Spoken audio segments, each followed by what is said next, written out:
Add ast.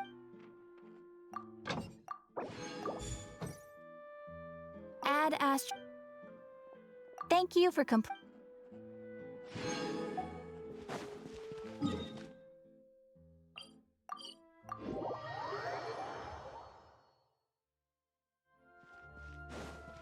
Mind the wind.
Easy now, Kakuku.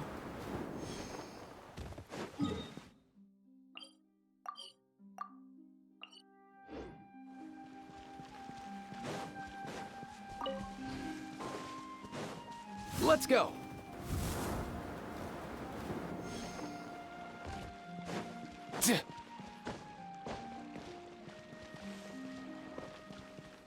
Mind the wind. Easy now, Kakuku.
So, you recommend Chioria Boutique's seasonal children's clothing line?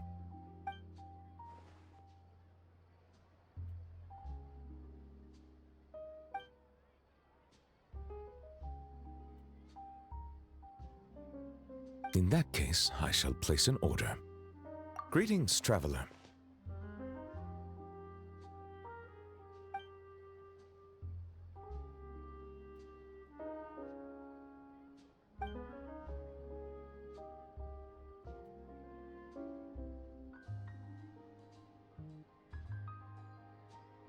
A rare opportunity to take a vacation has arisen, and I plan to use it to visit the Melusines in Merosi Village. It has been some time since my last visit, and as such meetings are hard to come by, I wish to prepare some gifts. As you are here, might I solicit your advice? I believe you have already befriended a number of Melusines. As such, your insights would be most valuable.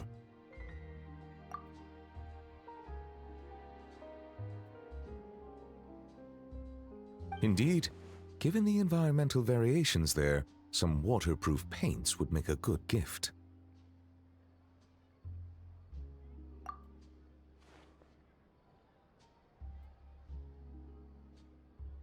Then I shall leave their procurement to you. Thank you. Prioritize what you like, without regard to cost. I will ensure you have an ample budget. Oh, I fear my culinary experience only extends to making soups. Sidine, are there any foods particularly popular among the Melusines recently?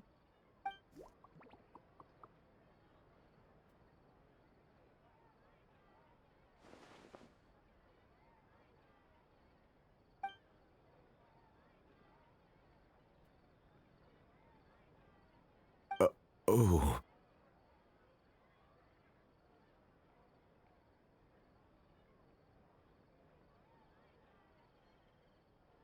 I understand. Everyone has different tastes, and in the interests of fairness and justice, we should have prepared a greater variety of gifts from the start. It is decided. Every one of those ideas shall be adopted. Thank you both for your suggestions. Once the purchases have been made, I will have someone package them up and send each to their respective recipients. Sidine, I believe your delivery address is still the Palais Momonia, yes?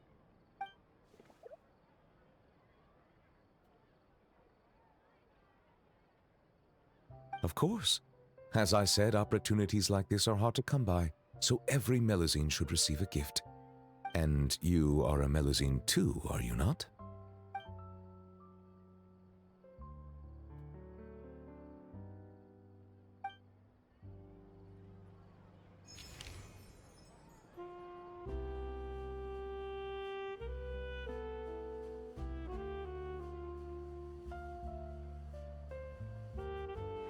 Huh?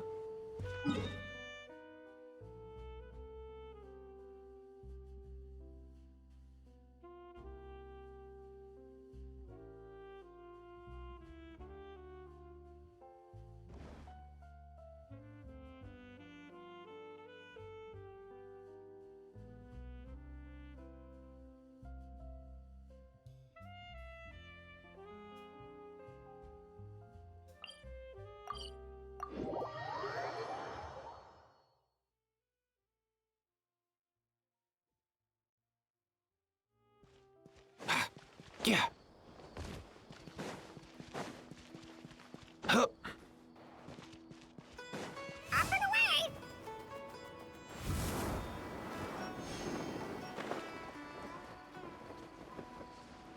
Here.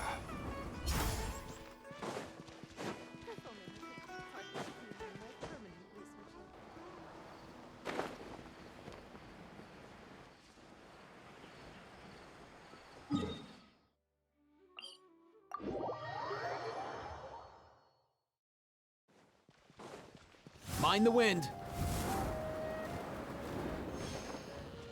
Tch.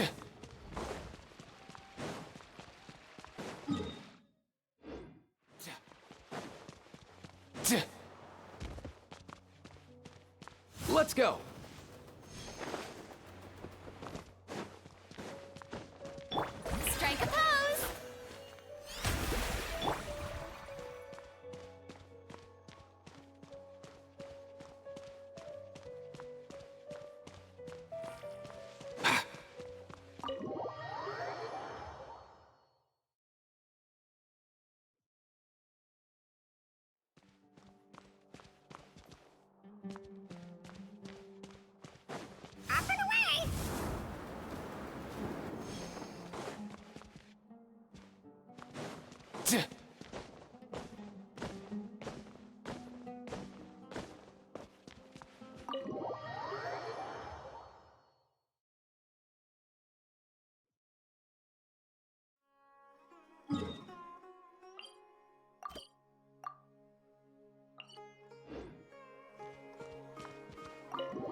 Let's go!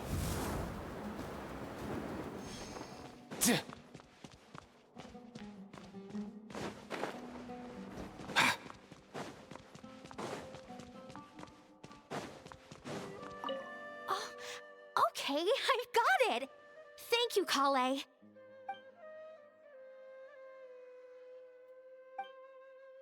Understood. Thanks again, Kale.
Mind the wind.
Hello, traveler.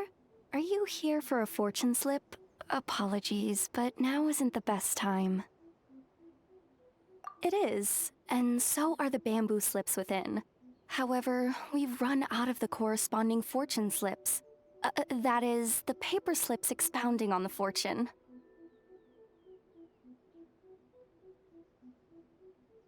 That depends on your fortune. We are currently preparing new slips.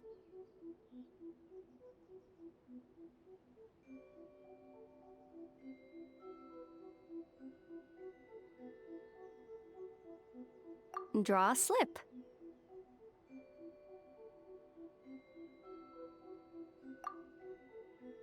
That depends on your fortune.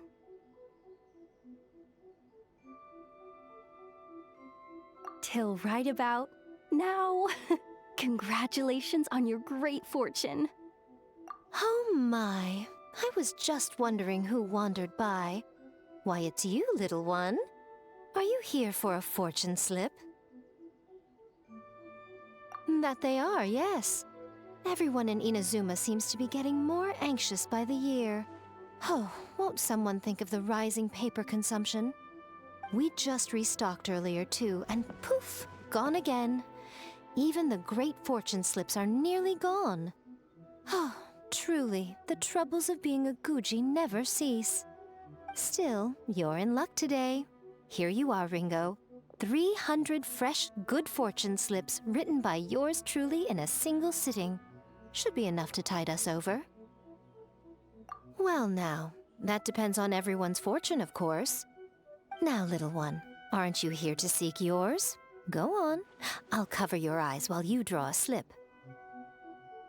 Now be sure to draw well. These aren't your everyday fortunes, you know. These are Guji Yai's special slips.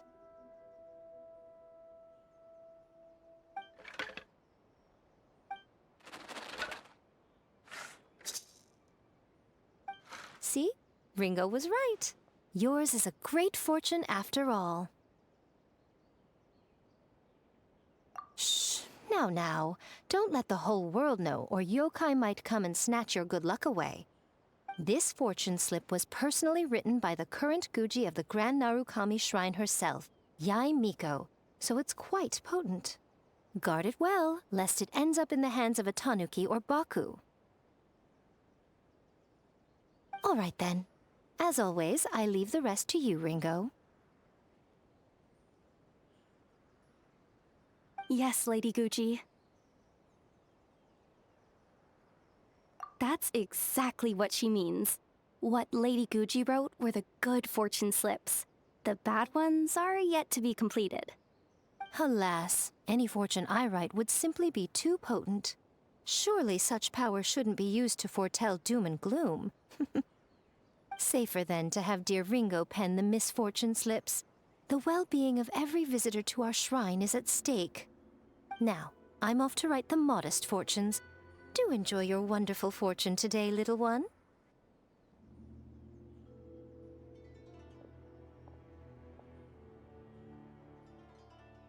Please enjoy your wonderful fortune today, traveler.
Time to shine!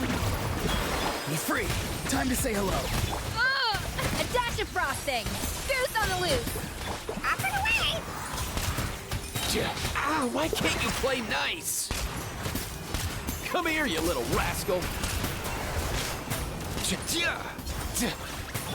Shower me with a little amuse-bouche!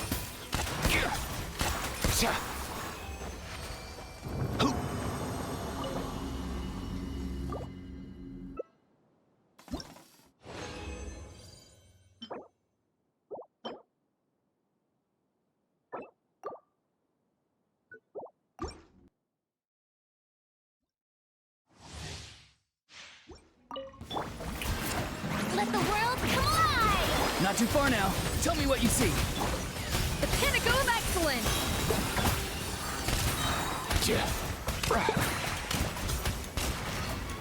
Nothing personal.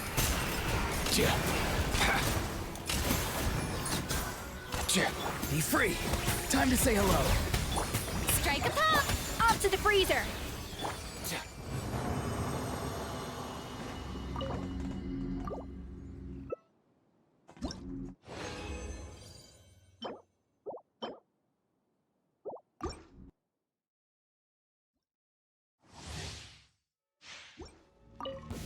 Yoo-hoo! let my name echo in song!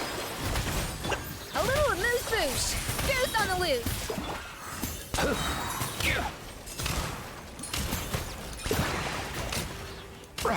Come here, you little rascal. Go! You're free now! Yeah.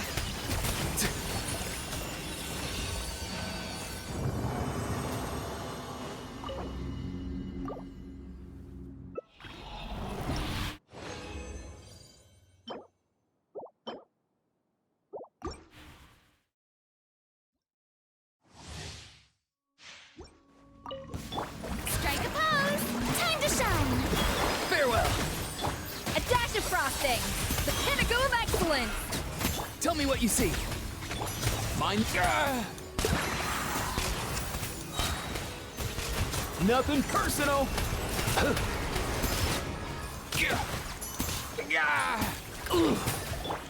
Shower me with... Be free!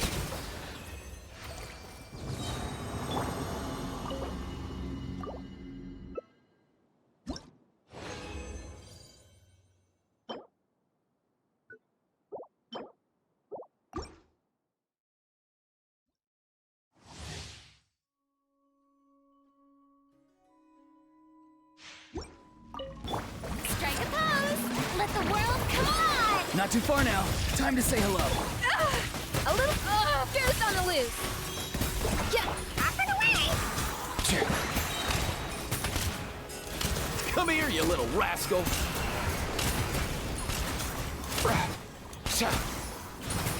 Shower me with... A dash of frosting.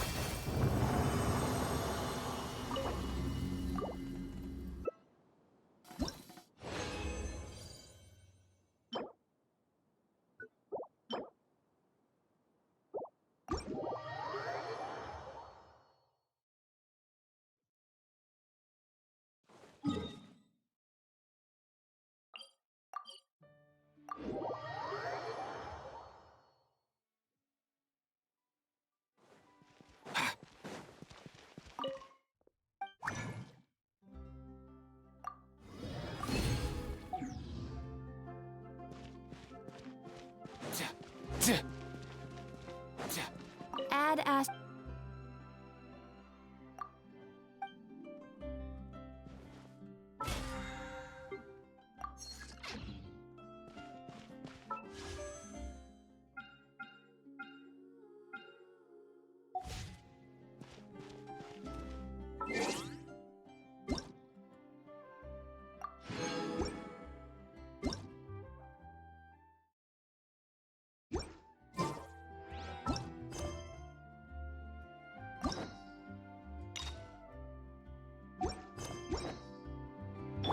Strike a pose.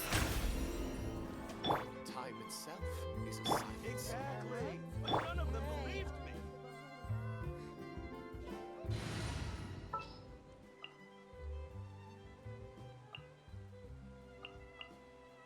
Just what will we come across?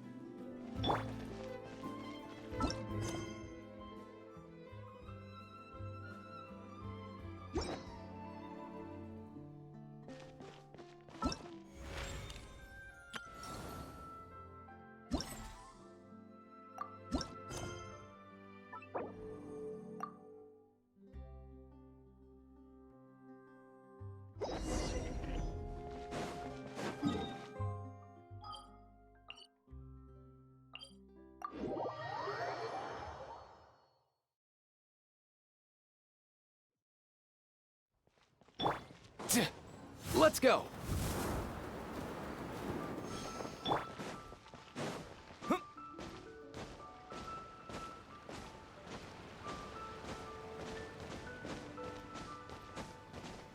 Oh. Baiju wasn't in his shop. Oh, you're looking for Dr. Baiju. He's resting today, but he said to send any patients to the back room. Ah, okay. Thanks. We'll head on through.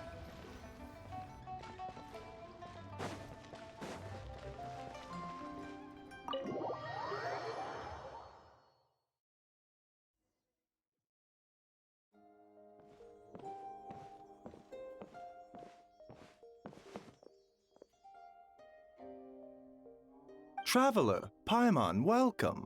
What can I do for you? It's the Traveler.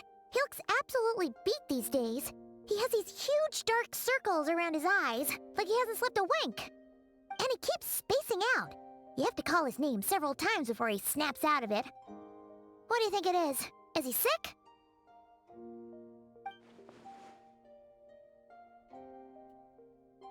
Very peculiar. In all the time we've been acquainted, this is the first time you've come to me with a health complaint. Come, let me take a look at you.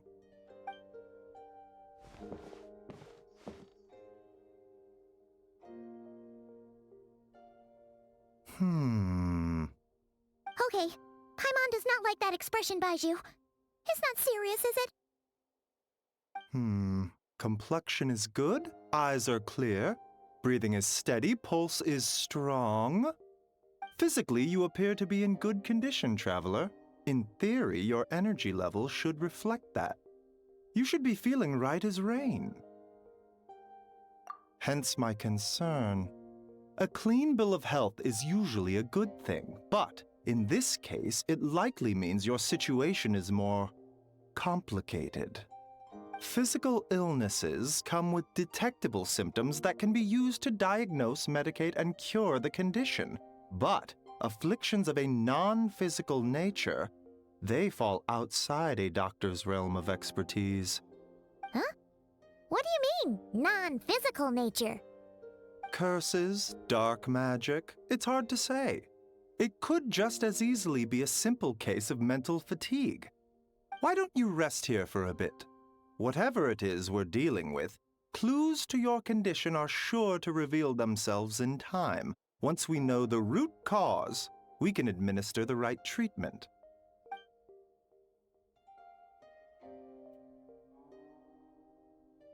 In the meantime, Changsheng and I will review the relevant literature for afflictions that present with mental fatigue.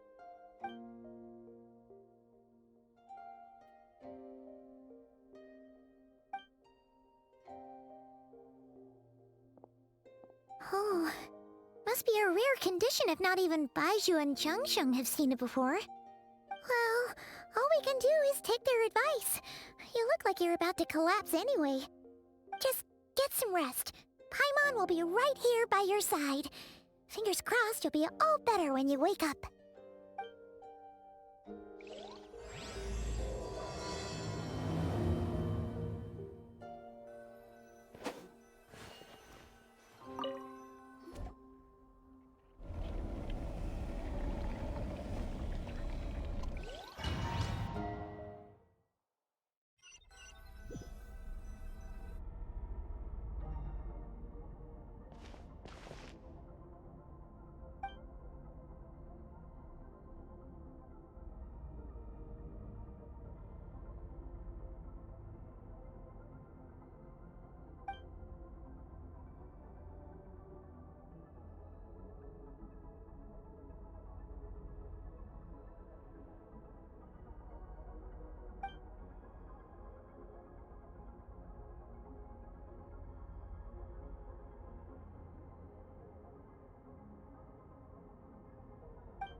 Traveler!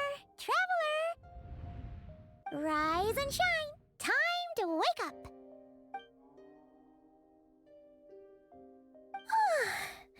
For once, you're making Paimon look like an early riser. It's already afternoon. Hopefully all that sleep did you some good. Feeling any better? A cut? What? Did you scratch yourself in your sleep? All right, let Paimon take a look. Nope, nothing there. Wait, did you have a nightmare? Okay, don't panic. Paimon heard that dreams tell us what we need by showing us the opposite. So, if you had a nightmare, maybe all you need is something to cheer you up. Come on, Paimon will treat you to something yummy.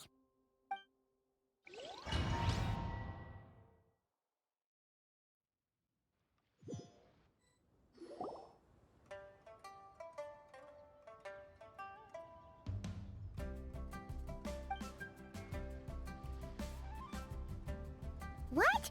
So, in this dream, you were trapped in a weird place with thick fog everywhere, and then a spike came out of nowhere and stabbed you in the back? Oh. Okay, well, that's a new one. Are you sure it was a dream? 'Cause from the way you describe it, it sounds like you were really there. But then again, you woke up right where you went to bed. And you were definitely in a deep sleep this morning. Then, it's decided. Paimon will stay up and watch over you tonight. If anyone tries to mess with you, Paimon will beat him up. Or, wake you up first and then we can beat him up together.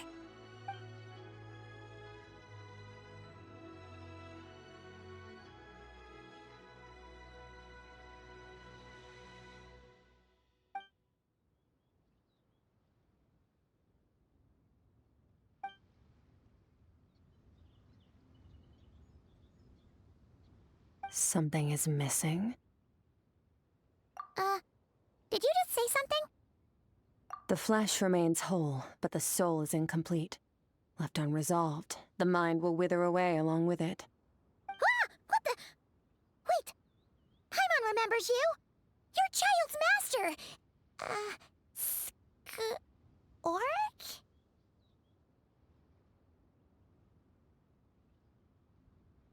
Right!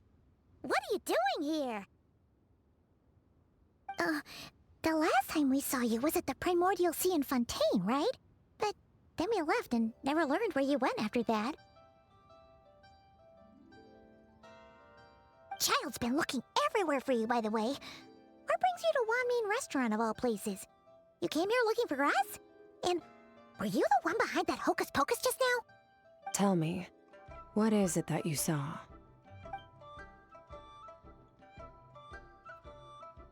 Tight-lipped, huh? I suppose that's fair. You, I'll take a glass of wine. Hmm? Oh, of course! Coming right up. We make this one in-house. It's not too strong. Enjoy. Chef Mao, I'll take a grilled tigerfish over here. Coming right up. Ah, if I knew we'd be this busy, I wouldn't have approved Shenhe's vacation. At the end of the day, what happens to you is of little consequence to me. I'm not here to try and win you over. Trust me or not, the choice is yours. If you want my help, now's the time to speak up. You have until I finish my drink. I was investigating an abyssal disturbance in the area and happened to notice you. Part of your soul is damaged, and the wound bears traces of abyssal corrosion. Need I say more? Neither of those things sound good.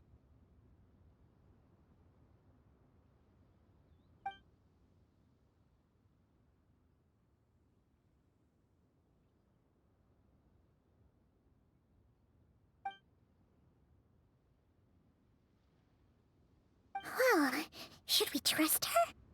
She mentioned an abyssal disturbance. Maybe that has something to do with what's going on with you. But we could always find a different expert on the abyss to help us out. Yeah, and that thing she said about your soul being damaged is scaring, Paimon. Definitely something we should fix sooner rather than later. Skirk's an interesting one, that's for sure. But from what Child's told us, she doesn't seem evil, at least. 1, 2, 7, 10. That'll do. Well, have you made up your mind?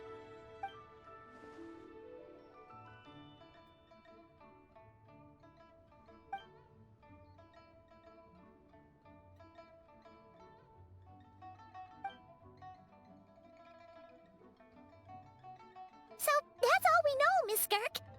Ma'am, can you help us? So, you couldn't disperse the fog. I understand. Come find me in the Gwali Plains when you're done here. Oh, and I left cash for the drink on the table. Settle the bill for me, will you? Oh, okay. Huh? She disappeared!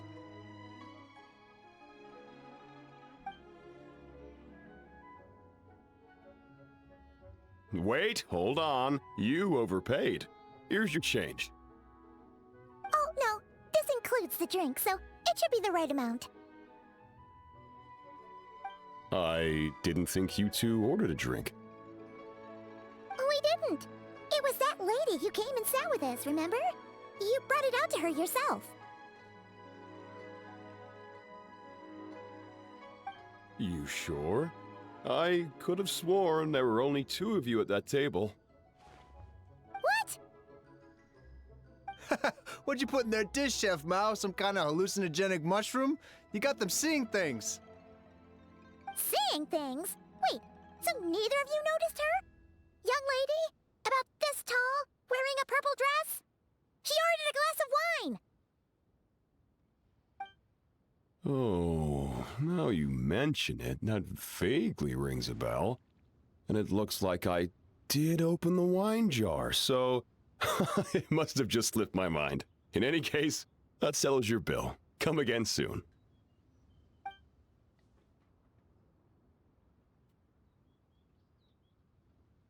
Coming!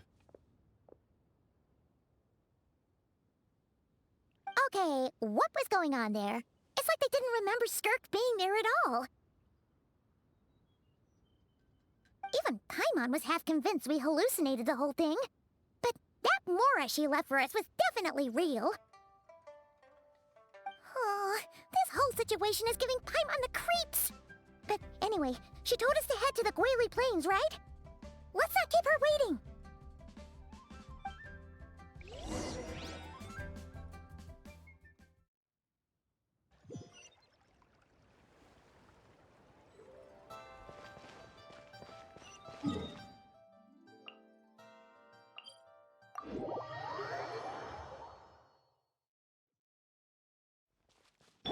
Mind the wind.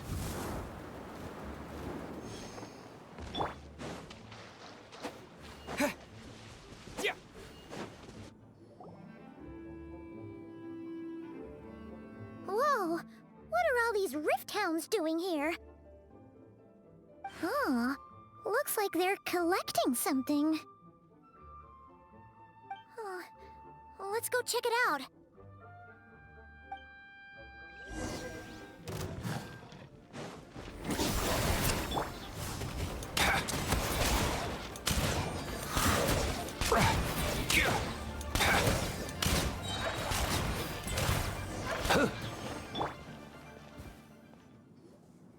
So, this is what they were collecting. It looks kinda like... Yeah... What is going on here? From the moment they are born, all beings with great power have an impact on this world. Even if their body is sundered and their soul extinguished, their influence remains. Gods are the most common example of that. The remnants of gods who fell thousands of years ago remain buried deep within the earth, carrying within them a warped will and a dark curse.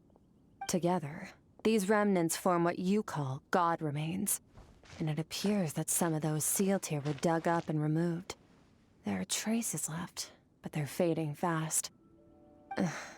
What are you doing? Nothing! Just wanted to make sure you were, real? She's definitely not a ghost traveler. Paimon poked her, and she's solid. Your life hangs in the balance, and that's what you're fixated on? Strange set of priorities. It was just a trick to avoid being perceived. If someone notices me, those memories are erased. Simple as that. Unlike you, I have no desire to establish a connection with the world. The weak and the lowly have no right to remember me. They're lucky they only have a few missing memories to show for it.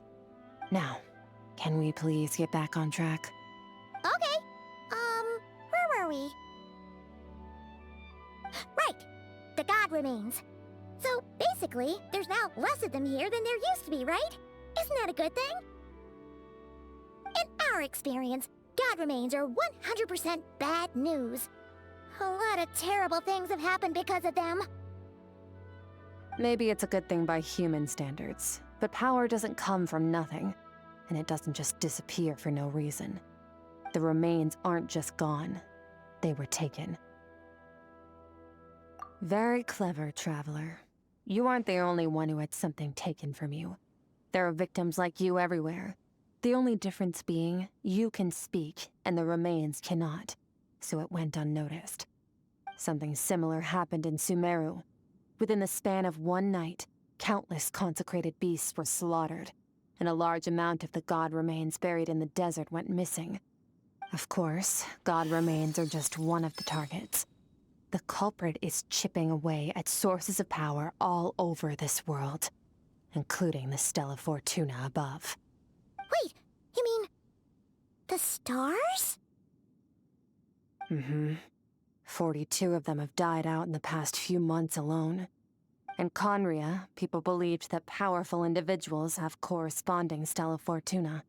Even should that individual fall, their Stella Fortuna would not disappear, but gradually evolve into a new constellation. Yet now, stars are disappearing from the skies entirely, and it's not hard to deduce what's happening to the power they contain. Something has been leeching power from this world like a parasite steals nutrients from a host. And now, it's no longer satisfied with the remains of the dead. It wants you. This time, it only took a fragment of your soul.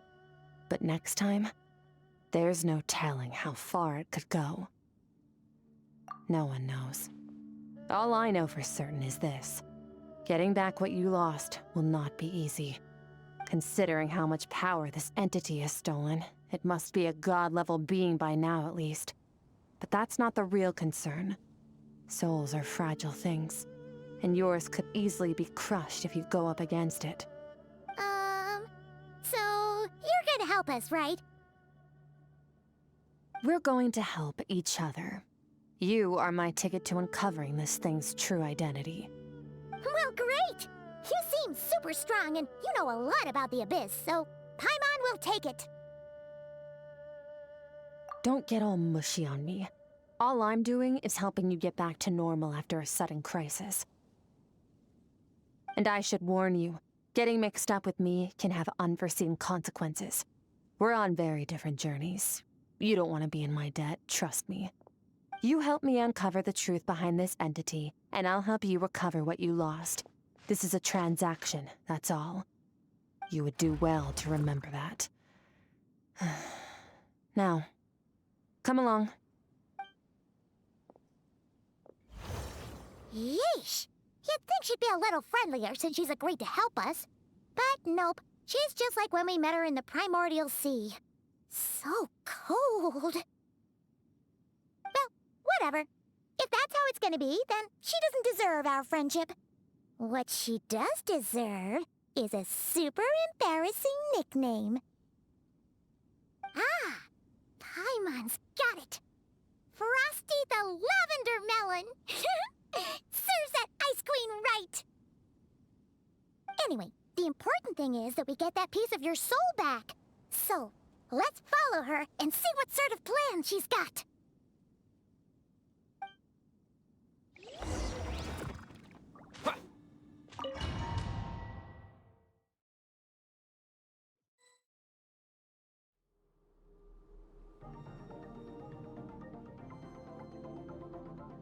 Whoa!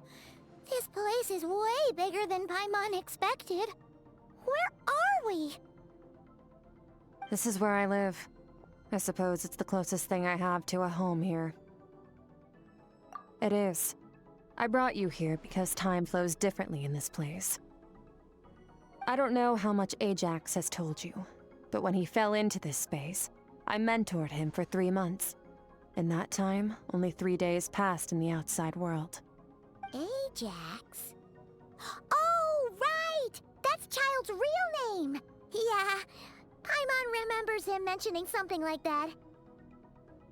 So, a month here is equivalent to 1 day in the outside world? That should mean we're safe from that power-hungry soul snatcher for now, right?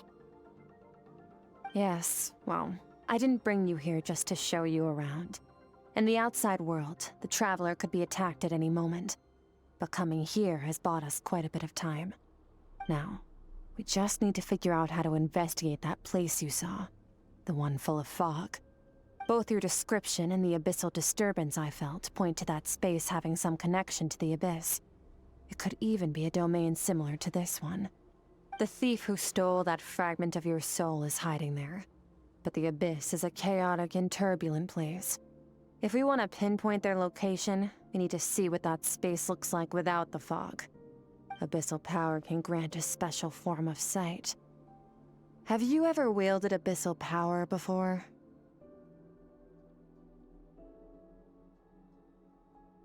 Okay. Do you plan to learn?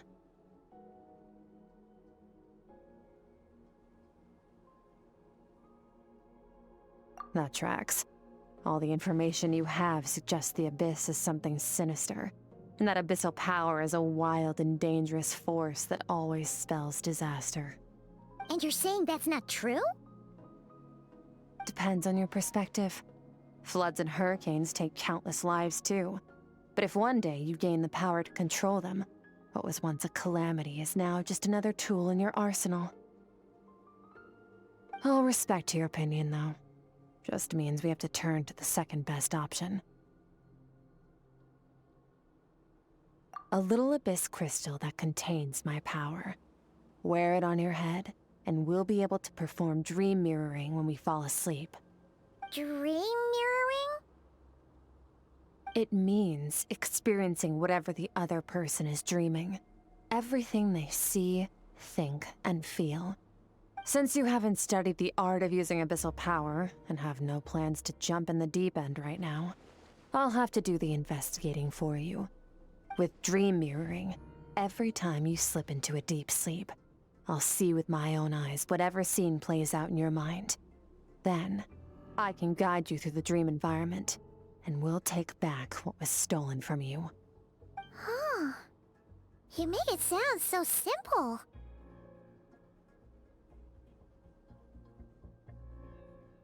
Tough to say. This is an unprecedented situation for both of us. Even assuming we do manage to find where this entity is hiding. Like I said, getting your soul fragment back won't be easy. To play it safe, I need to give you some special training first. Wait, you're gonna teach him some of your martial arts? Does that mean the next time we see Child, we have to treat him like our senior? Do as you want. For my part, I don't see you as my disciples. You're already a pretty good fighter. All I'm planning to do is build on your current skills, and train you for the specific scenarios that I think we might face. But that's enough talk. If you're ready to do this, then come with me. Time might be more lenient here, but that's no excuse to waste it. Oh, she moves fast. Paimon can hardly keep up with her. So, special training, huh? Kind of a rare opportunity. With your skills, there's not a lot of people qualified to train you. The last time something like this happened was probably anti-Raiden Shogun training, right? Oh, feels like a lifetime ago. Skirk seems pretty strong too, though. Remember how she said that the all-devouring narwhal was just her master's pet? Maybe we really will learn something here.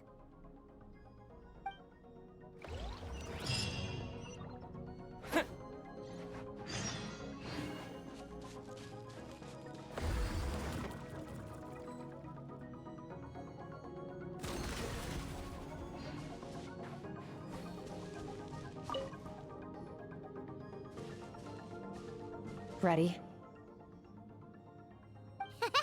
Bring it on! Your training will be split into 3 stages. Testing your blade work, elemental abilities, and reasoning skills. We'll start with blade work. You're no rookie in this area, so I won't bore you with the basics. During your long journey, you've no doubt sparred with a lot of talented sword fighters. Consciously or not, you will have picked up all kinds of techniques from them. You bet! There's Kaya, Master Jean, Kuching... Oh, and Kazuha, Ayaka...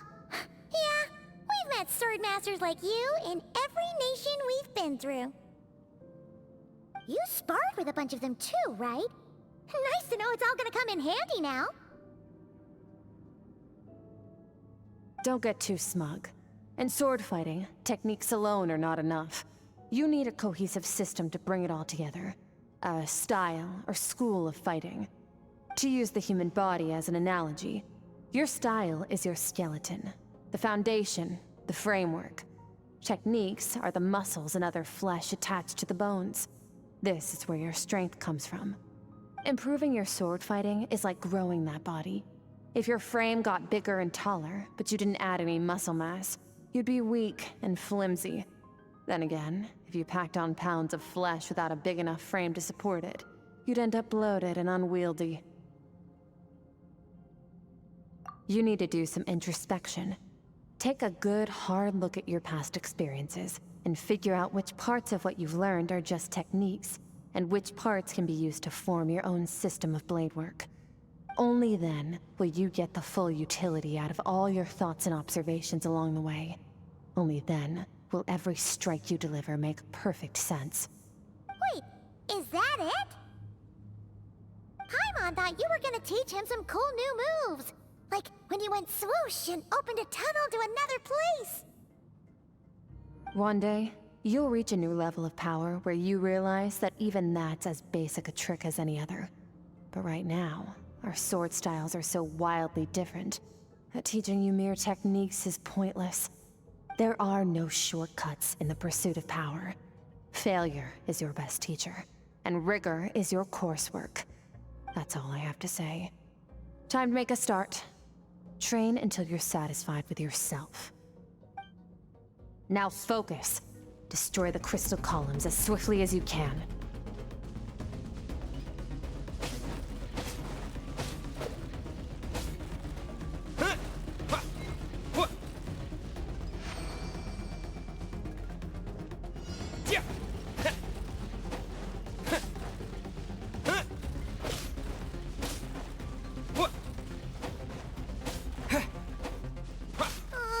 This is making Paimon's head spin. Hang in there, traveler!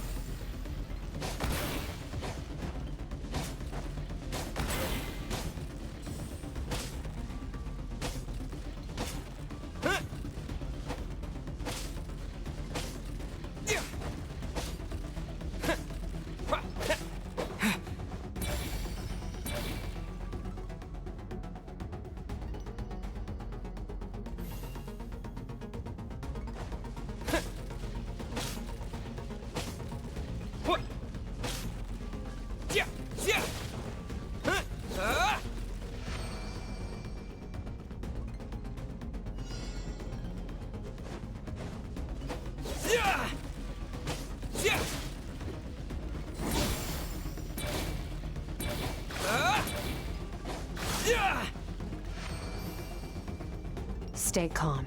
Use your head. You have to keep it together.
This moment will be frozen in time. Cut to the chase. Consider a moment of true mastery that you've witnessed in another person, and ask yourself, what lies beneath the surface? What's their guiding philosophy? What's their state of mind as they maneuver their weapon? Now take that and practice it right away with speed, skill, and strength, over and over, until your hand is one with your mind. This is the only path to true growth. Step on up. Dance with the waves.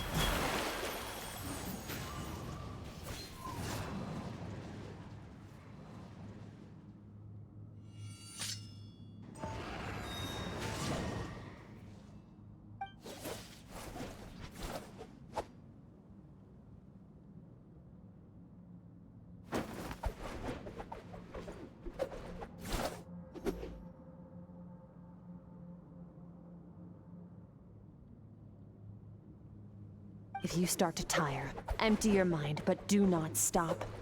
Stay in that frame of mind as you keep up the fight. Get rid of all redundant movements.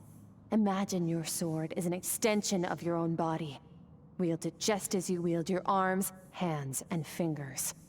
'Twas on a deserted, moonlit night that the hero approached the vile dragon's limpid lair. Rain Cutter! Feathers fleeting wet, the white heron treads water, a sight without flaw. Master of Inazuma Kamisato art Tachijutsu.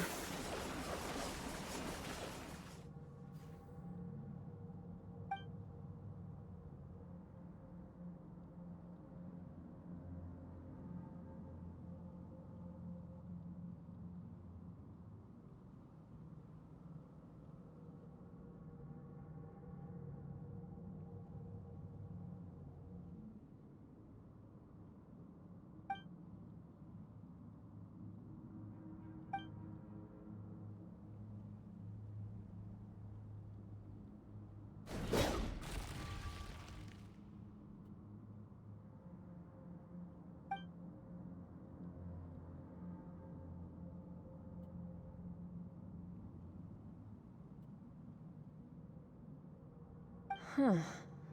Looks like you've made some real progress. That concludes your training session. Awesome! Paimon knew you could do it! How do you feel? As you should be. Time flies when you're training hard. You've actually been going for several days now with no rest. Yeah, meanwhile Paimon's had a whole bunch of naps. But you were so focused, she didn't want to interrupt you. Go get some sleep. I'll be doing the same very soon. Let's hope you see that foggy place in your dream, so I can get this investigation over and done with.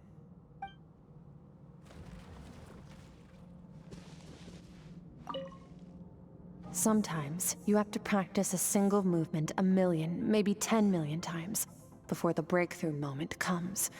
Nothing in the outside world can help you in this process. The most important thing is to remain patient.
Skirk, why are you skipping classes again? We've talked about this. 'Cause he's a crabby old man, and he's a boring old man. I don't like going to his classes. Excuse me? You shouldn't talk about your teacher like that. It's very disrespectful. All right, let's not get into a big fight about this. Skirk's learned what she needs. There's no point forcing her to sit through more classes if she doesn't want to be there. But I'd still love to hear about what you got up to yesterday. Why don't you tell your dad all about it? I went diving, and I saw this huge fish. I never knew they could get that big. It looked kind of dumb, though, with that stupid big fat head. I tried to shake its fin, but it just spat water at me. Oh, and today, I'm gonna go to that prairie up north. There's supposed to be this giant bird there that can spit fire. I bet if I climbed on its back, it could fly me all the way to the stars. Then I suppose your old dad should get one as a pet too. Otherwise, how are you gonna hear me call you for dinner up there in the stars? When it's time to eat, I'll come back on my own, Zilly. Anyway, gotta go. Bye, Mom. Bye, Dad. Wait! Put on a coat at least. You'll catch a cold. I'm talking to you, young lady. You spoil that child, you know. Ever since that merchant ship arrived, she practically lives outside. Always going on about exploring the beyond one day, whatever that means. Ah, let the kid do what makes her happy. Besides, we both know you're all bark and no bite. Come on, our little adventurer's gonna be hungry when she gets back. Let's get started on dinner.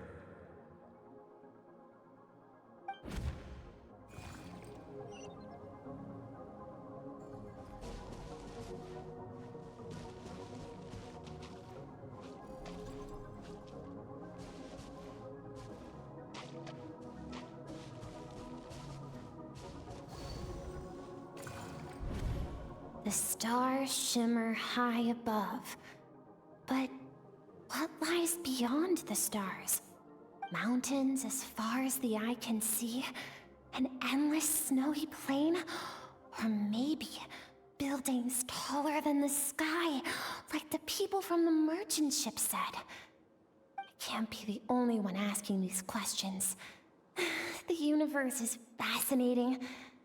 If only I could meet some other people like me.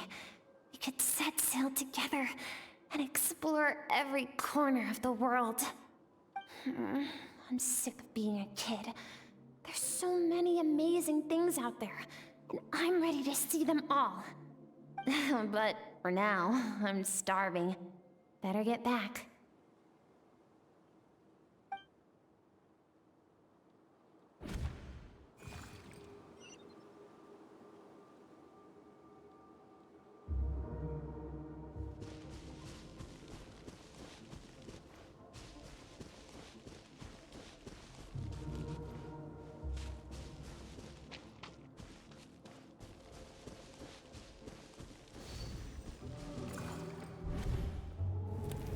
Don't let a single one of them get away! No, please, spare the children! Stay back! They're coming! Run! Help! Eliminate the threat. Take them down. Don't be scared. Ah! This way! We'll never make it! Fire. There's fire everywhere. What happened? I told you we shouldn't have trusted these outsiders!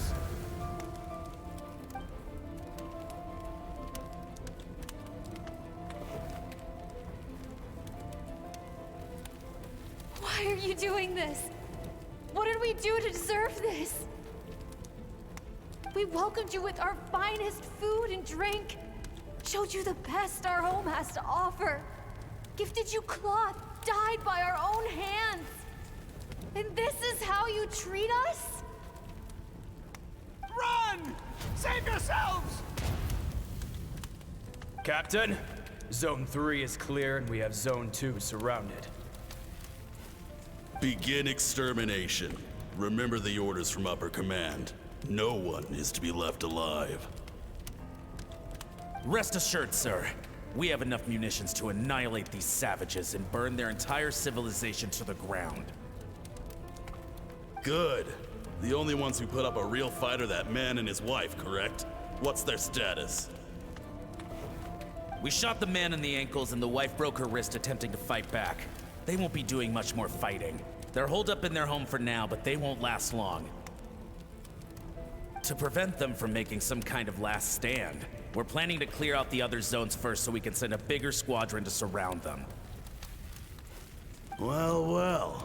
Turns out some of these beasts do know how to use their claws. Now the threat these savages pose will be undeniable. Let them cling to what's left of their lives for a little longer. Once the other zones are cleared, I'll cut off their heads myself.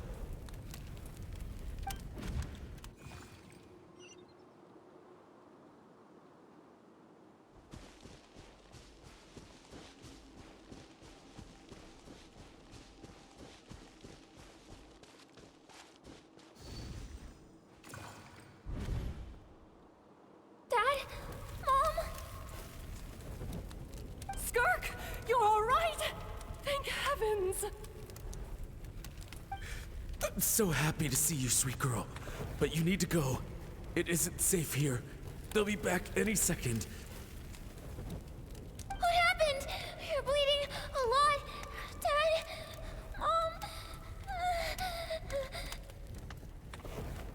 Mom? This is the place. Alert all units. Prepare to surround. Run, Skirk! Run as far away as you can! Don't trust anyone! Your dad and I, we're not afraid to stare death in the face, but we need you to survive. My clever girl, so curious. You're already so brave. I know you're going to grow up to be such a positive light in this world. Whenever you miss us, just play this song. Remember, life is a gift.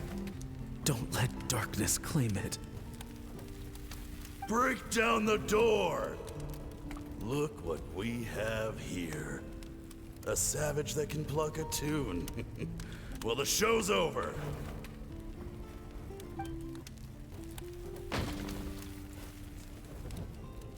You!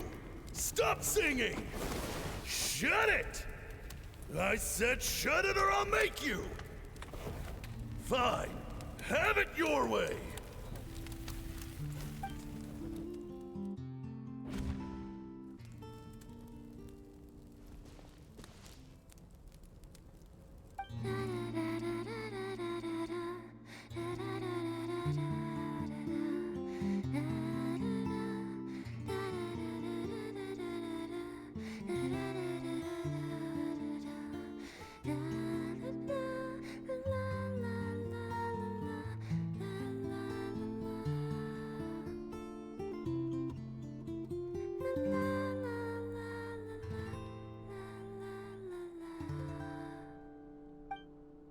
Oh, you're awake. I found a few clues while you were asleep, but it's only a start. Now, time for the second stage of your training. This time, the focus is elemental energy. Come find me when you're ready to begin.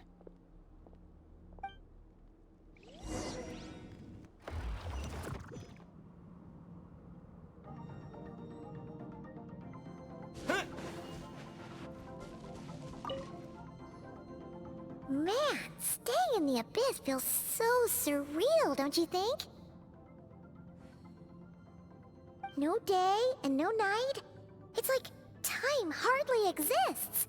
If we weren't careful to keep track, it feels like we'd have no idea how long we've even been here. Well, except for the fact that Paimon still gets hungry like clockwork. You go do your training. Paimon's gonna grab a bite.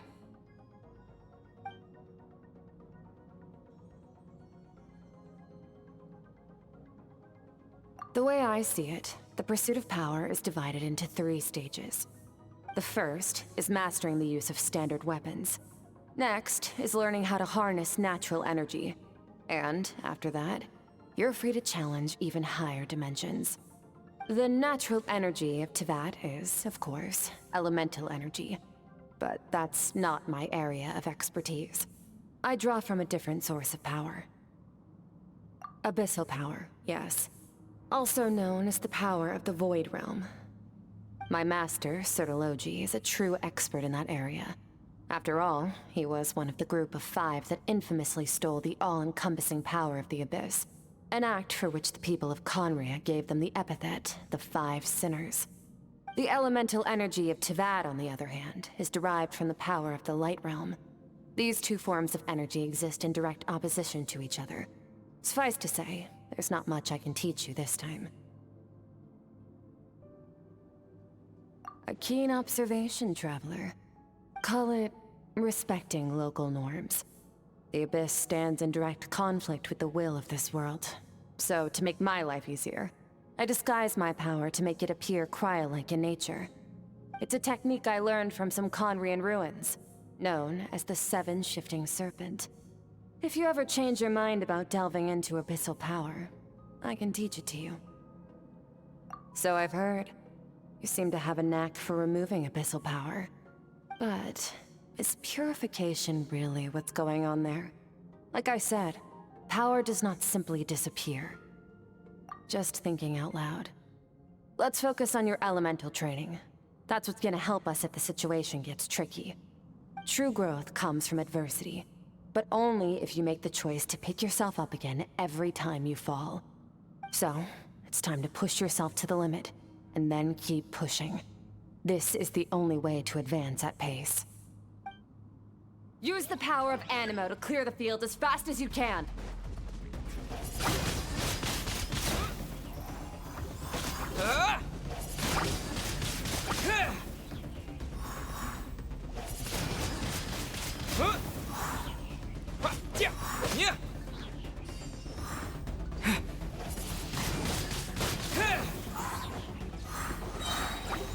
With the wind!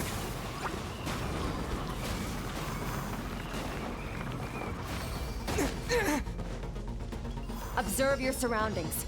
Look for things you can use to tilt the scales of success in your favor.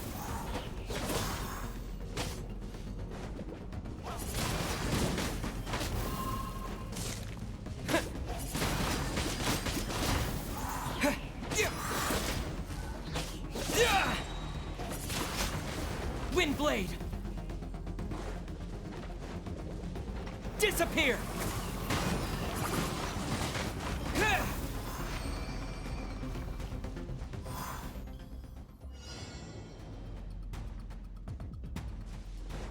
Use the power of Hydro to destroy the spikes.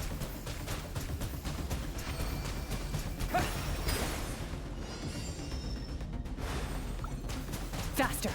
Don't give them a chance to strike you. You need to be quicker than you were in your dream. You can't afford another injury like that.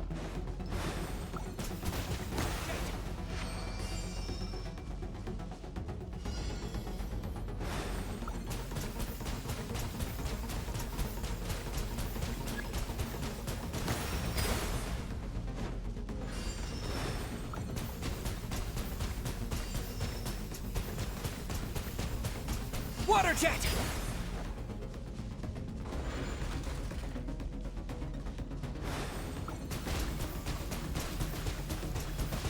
Water jet!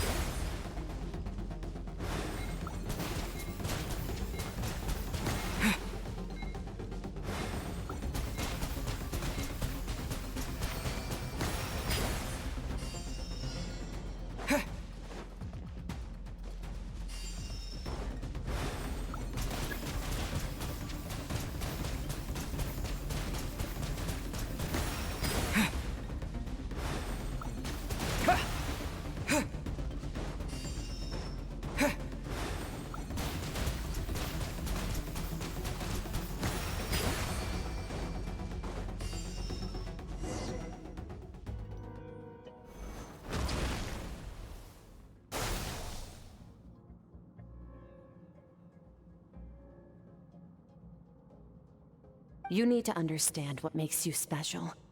The ability to wield elemental energy without a vision and switch between the elements at will. It means your aspirations need no approval from the gods. Your power is not bound by the rules of this world. So be bold. Do not be afraid to chart your own path.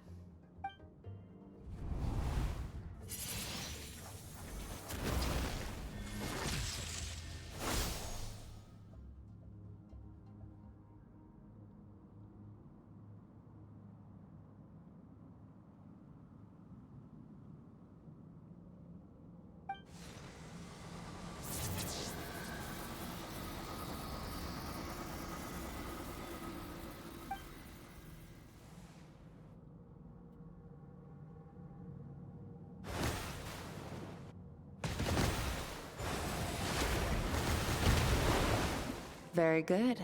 It seems you've reached a deeper level of connection with the elements. Long enough for you to lose yourself in your training, which is a good sign. Relentless practice with the elements has drained all your strength, but it's also what allowed you to make progress. Get some rest. When you wake up, we'll proceed to the final stage of your training.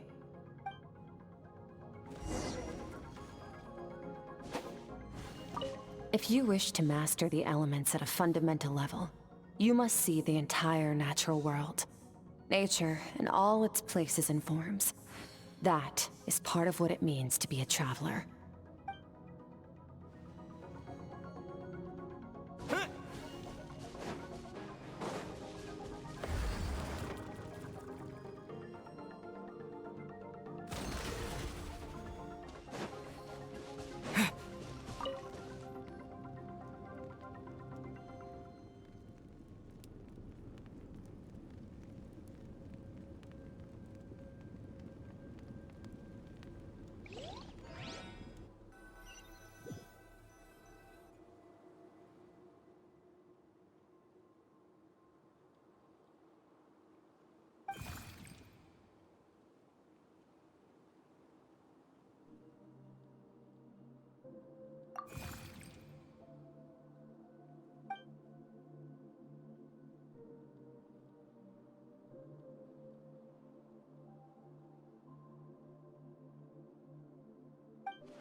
What is the secret to power? Longing, hatred, self-preservation. No, it is fear. The fear of losing those you love. The fear of watching your home burn. Fear of loneliness. Fear of death. Fear is the source of evolution. It forces humanity to adapt to their environment and overcome hardship. It is in the process of prevailing over our fears that we surpassed first ourselves and then the rest of the world. That fear is now part of you.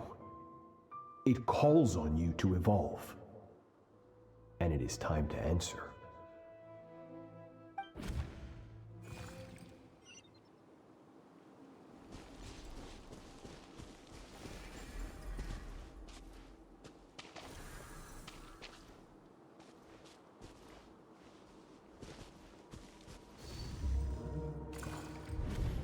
Any minute spent missing home is a minute wasted.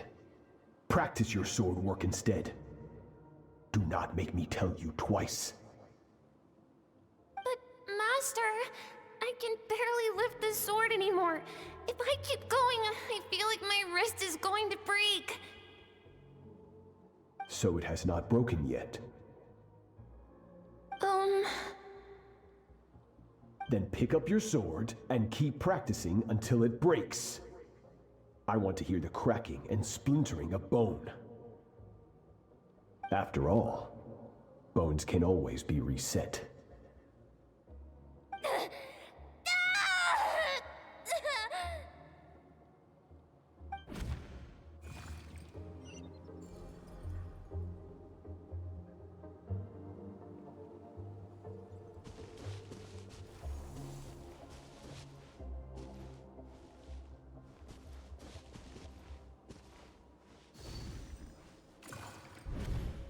Good skirk.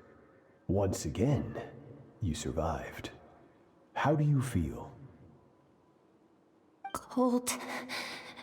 In pain. These are signs that you are adapting to the abyss. Each time the flesh is torn and the spirit crushed, each time you claw back from the brink of death, you become stronger. I now understand why these people sought to destroy your homeland. Your potential goes beyond even what I could have anticipated.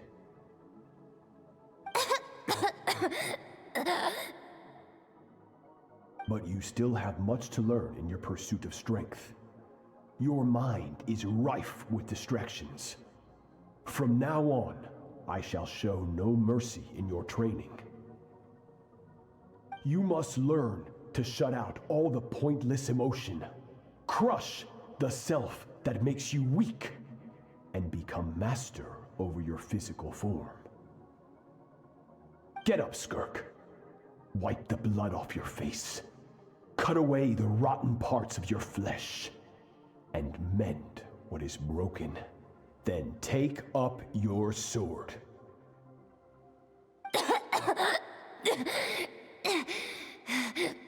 Yes, Master.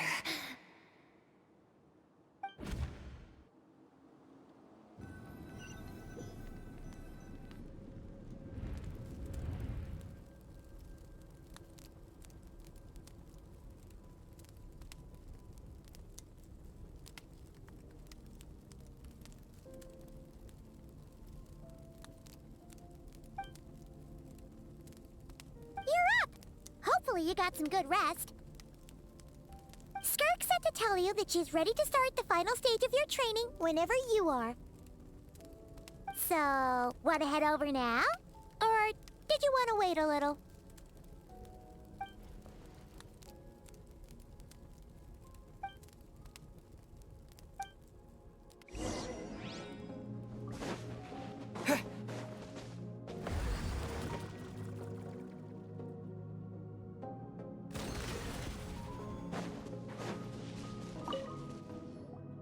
From your training so far, you have gained better command of the sword, and more control over your elemental abilities.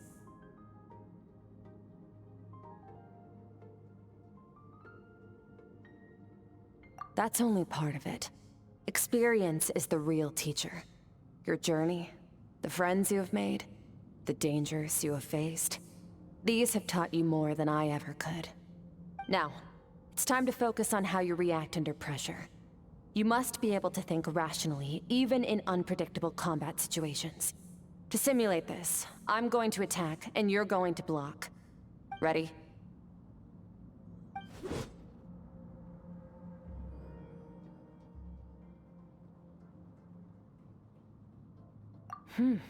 Not bad. That defensive stance looks near unbreakable. Just like your sister. Oh, that reminds me. You still don't know what happened to her, do you?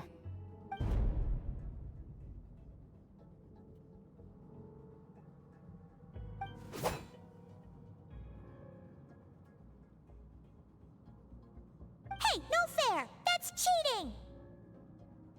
You think every opponent has the same moral code as you? You can denounce their deplorable methods all you want. But only if you live to tell the tale. The dead don't get to complain. Strong emotions will always arise in combat. Anxiety, anger, fear. But a true warrior is never at their whim. Only when you are free from the influence of emotion can you make the right choice, no matter the situation. How amusing. Almost sounds like you think you know me. But you don't. You can choose your own path. We are not the same. Let's begin.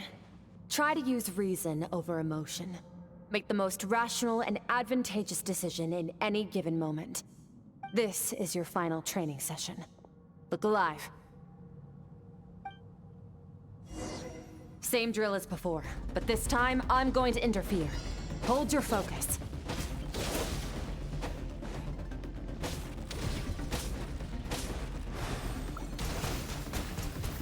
Go!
Not bad. Better than I expected.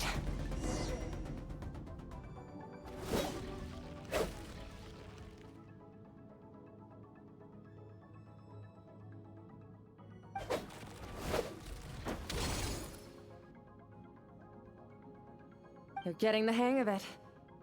The first step to controlling your emotions is controlling your mind. You want a unified train of thought. It all comes down to focus.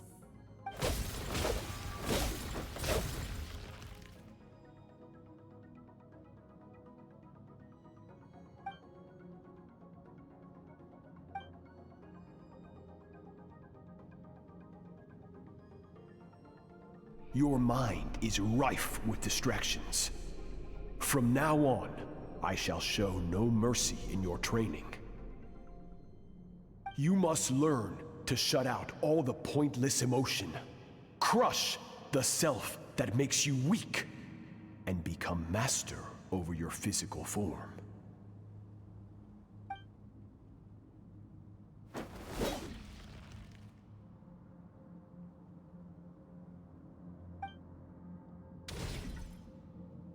Stop. Let's pause here. One look, and I can tell your mind has wandered. That's to be expected. There's a limit to how long a human being can concentrate on one thing. Staying calm and focused sounds simple in theory, but in practice, it's more demanding than sword work or elemental abilities.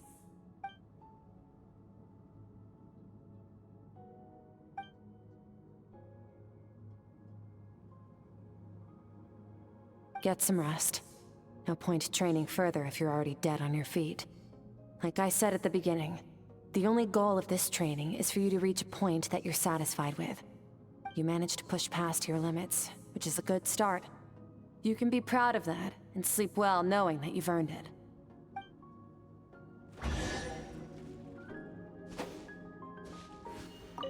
Warriors will train day and night to perfect their skills. But when the battle comes, their fate may be decided in a matter of minutes. One mistake, one moment of hesitation, and just like that, all their blood, sweat, and tears were for nothing. You need to push yourself to perfection, or you might not even live to regret it.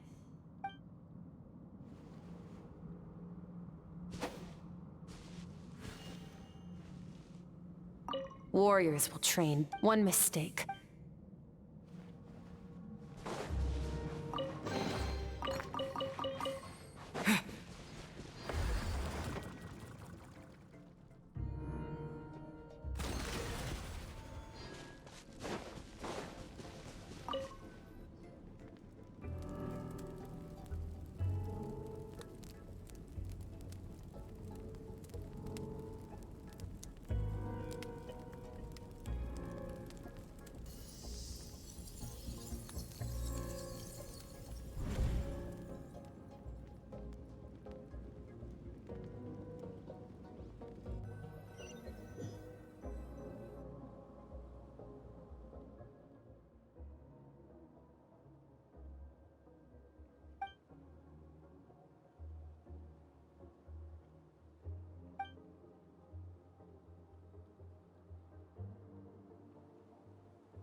Skirk is amazing. She faced down that terrifying giant and cut its head clean off. Oh, she got hurt though, didn't she? I heard it was pretty bad. Yeah, well, that's a given. But the moment she was on the mend, she got right back to practicing her sword work. I heard Master suffered a grave injury once too. Lost an arm and a leg and still came back stronger than ever. Skirk's becoming more like him by the day. Incredible. I wonder if I'll ever reach their level. They're always so resolute, so unshakable.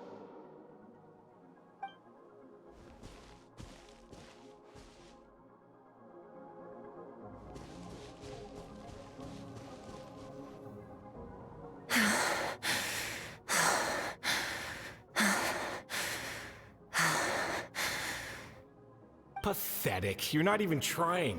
You're so much weaker than you think.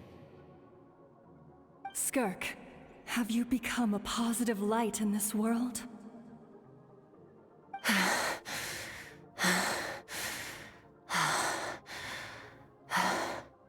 Do you even remember how many of us perished in that fire? How many bodies were left to rot on the scorched earth? Yet you alone live on. Keep your gaze fixed on your blade. You don't deserve to rest. I have so many questions. I just want to jump in a spaceship, explore the whole universe, and get answers from the stars. I just need to wait till I'm grown up. Then I can do anything. Now, you must bid farewell to who you were in the past and become someone stronger. Run, Skirk, run! Only death awaits us here. Keep running, and don't ever look back.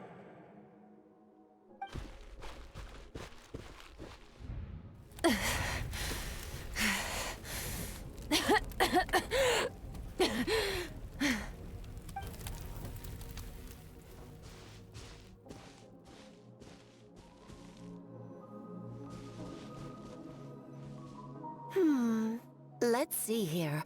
First things first, you need a new identity.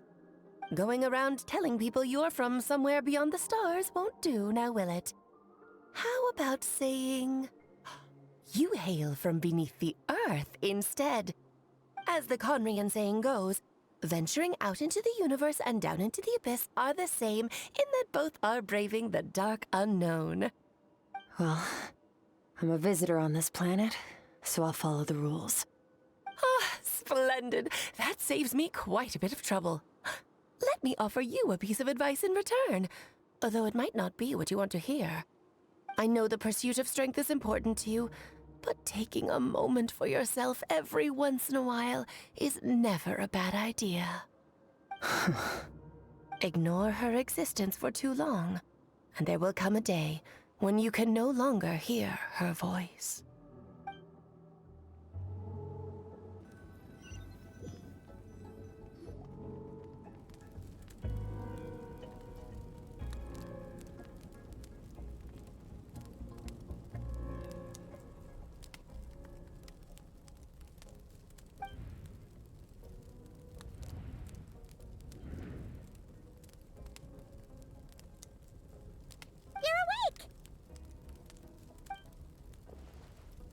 You must be starving, right? Ta-da! A barbecue feast just for you!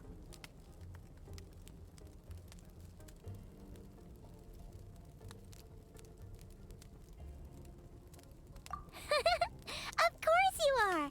That's why Skirk and Paimon got this all ready for you. Dig in, before it gets cold. Ah, well, if you're around someone long enough, it's bound to happen. Plus, Skirk can cook. So, Paimon decided she can forgive the whole Ice Queen thing. Paimon's not one to hold a grudge. Here's an idea. Let's save the chit-chat until after the meal.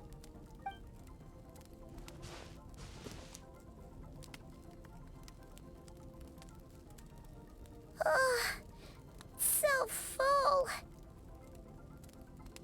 Okay, it's Paimon's turn to sleep now. Wake her up when it's time to go.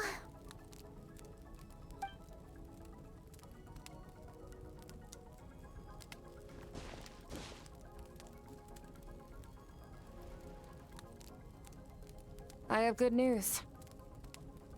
First, your training is complete. You have what it takes to wield immense power. Now it's just a matter of putting it into practice. Continue to learn from your journey and hone your skills against formidable opponents. Second, I've located the culprit we've been searching for. Next, we just need to retrieve the missing part of your soul, and our business will be concluded. When Ajax trained with me, he once told me he was bursting with questions. So I allowed him to ask me 3 of them before he left. You and I may never meet again, Traveler. So if there's anything you want to ask me, now's your opportunity. Just like Ajax, I'll answer 3 of your questions.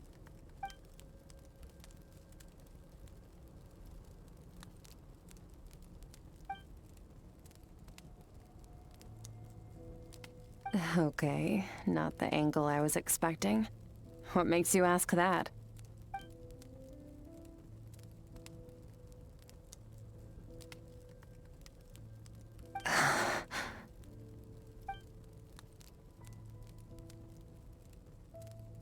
I knew that was a possible side effect. Closed off my mind to you for that exact reason. Even with the dream mirroring, you should have seen nothing but endless darkness.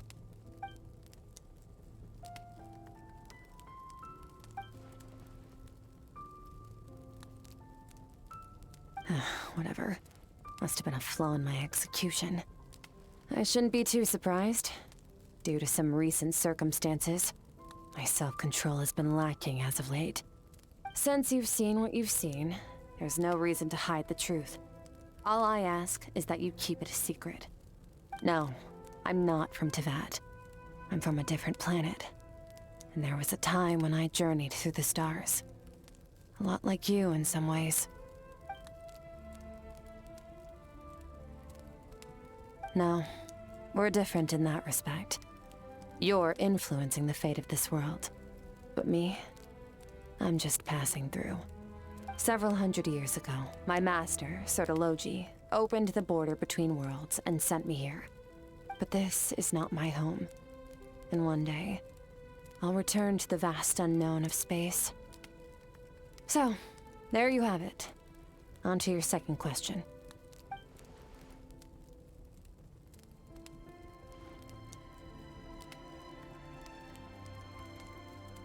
To become stronger. For certain reasons, I need to bridge the power gap between me and my master as quickly as possible. But first, I need to understand the source of his strength. To do that, I need to follow in his footsteps, walk the path he once walked. And somewhere along the way, I'll find out how to defeat him. That is my sole focus and purpose. Okay. You have one question remaining.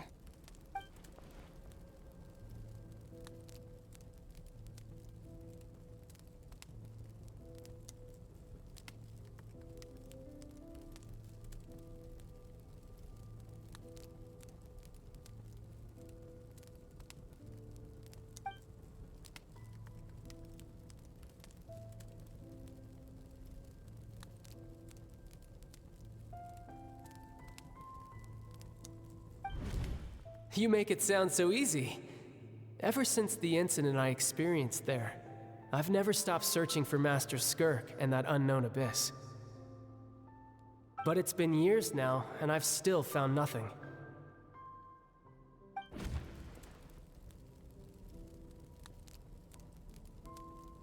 Well, your last question?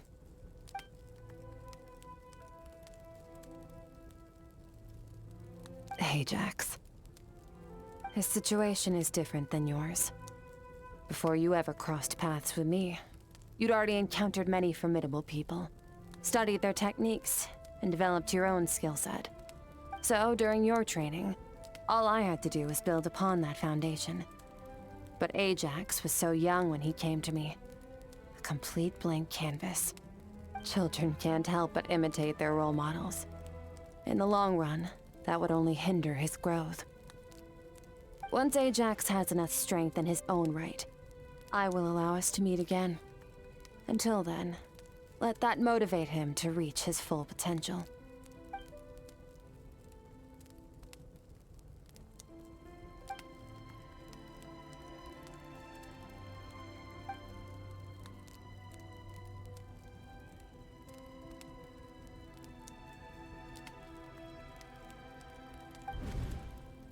Unlike you, I have no desire to establish a connection with the world. The weak and the lowly have no right to remember me. They're lucky they only have a few missing memories to show for it.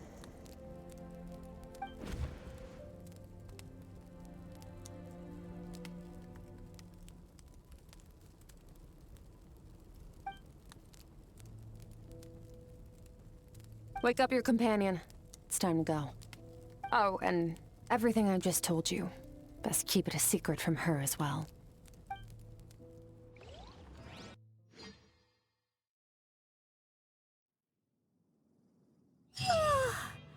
Time to go.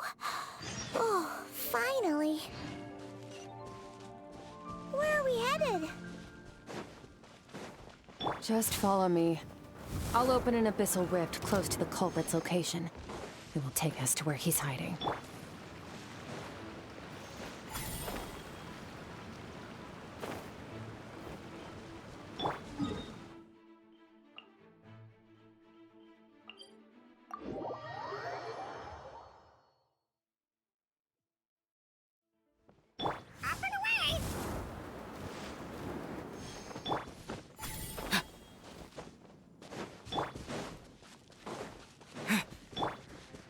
Let's go.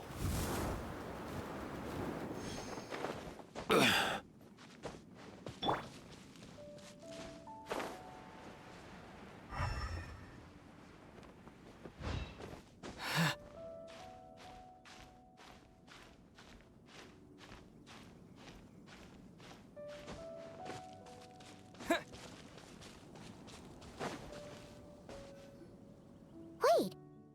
This is near the chasm, right? Yes.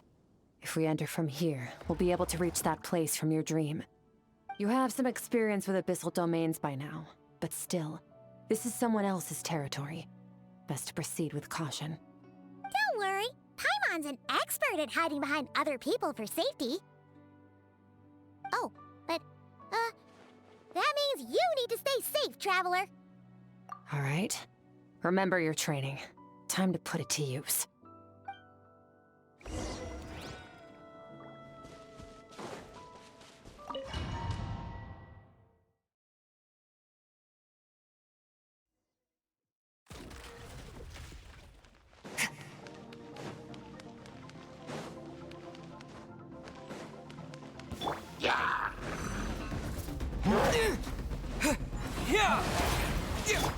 Annihilate.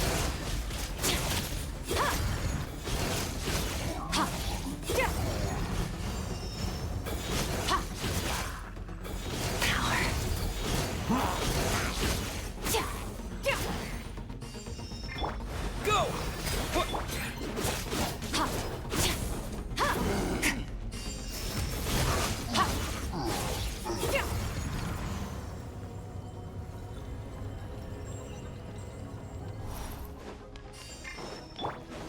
Whoa! Look at all these spikes! Careful! Don't get hit! You know what? Paimon's just gonna float behind you. Come on, you got this. Wipe out!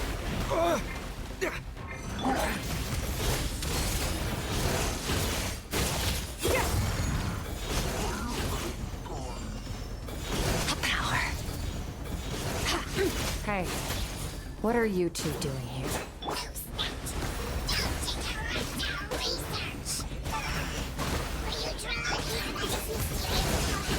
Dusty, like an abandoned house. Let's press on.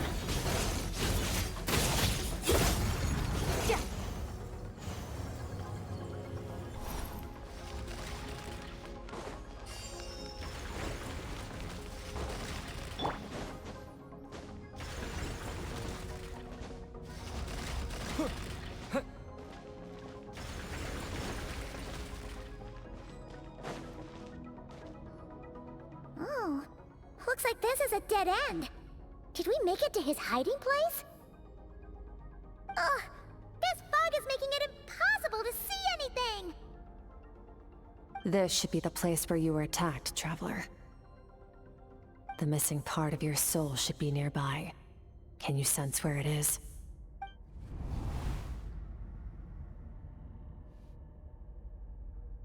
Our opponent must have covered his tracks just in case.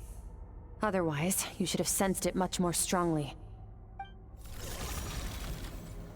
Hold on! Look! The spikes are back!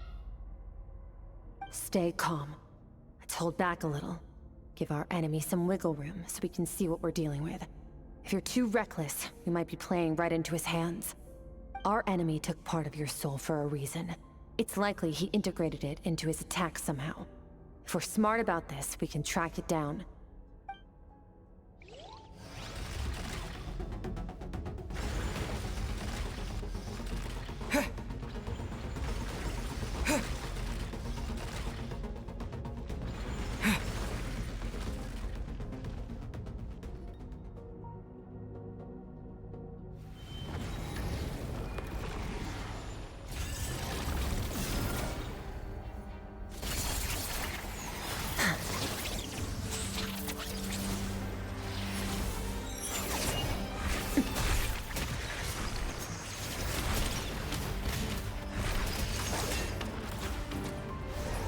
From the start, the attacks have been focused on me. Trying to break through my defenses? I see.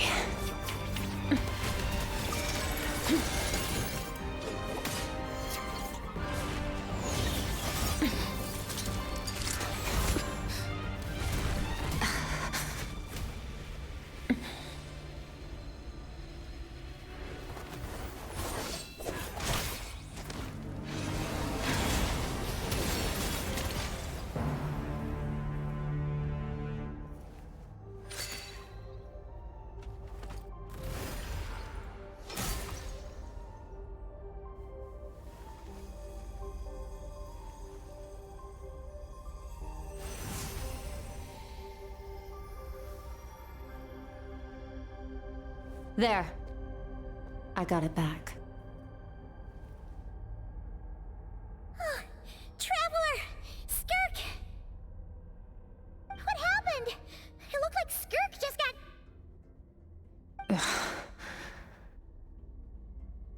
In the Guili Plains, you asked me why this enemy chose you as his target. Now, the answer is clear. It's not just the fact that your strength is impressive.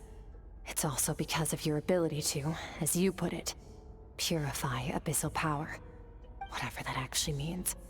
The fact is, that ability allowed him to do something that should have been completely impossible. Namely, break through my defenses and steal my power.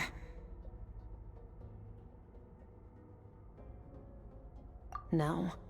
He couldn't have known I'd come to his domain. He only stole your soul fragment because he knew the value of its power. I doubt he expected it to come in handy so soon. Call it fate, if you want. I believe that's the term they use in this world for arbitrary coincidences like this. In any case, it works to our advantage. Once I realized what he was using that power for, it gave me the chance to get back what you lost.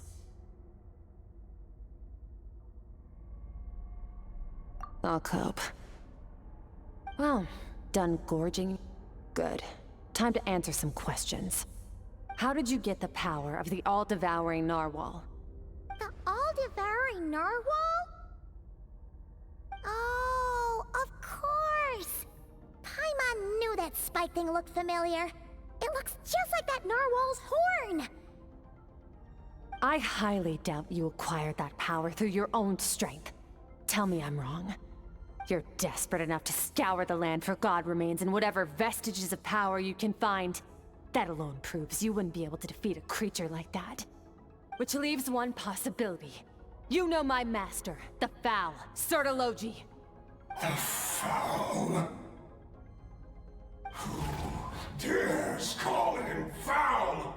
Sertologi.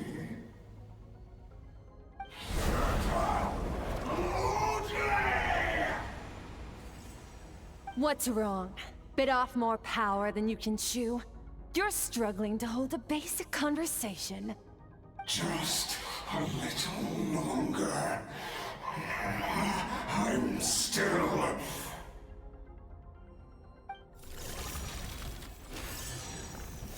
Look! It's back!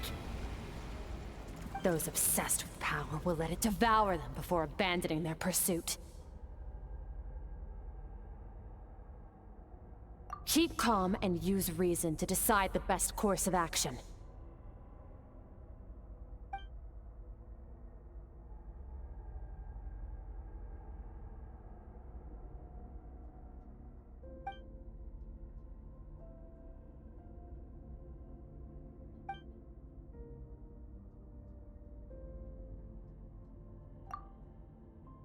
Wise decision. Final victory doesn't always come after a single battle. You've got your soul fragment back, so we both got what we came for. Let the enemy draw breath while he can. It won't be for long. Get us out of here, Traveler. You'll need to lead the way this time.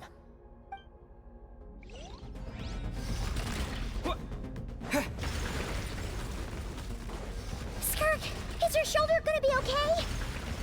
The wound is minor. It'll heal in no time. You should focus on getting out of here alive instead. Uh-oh!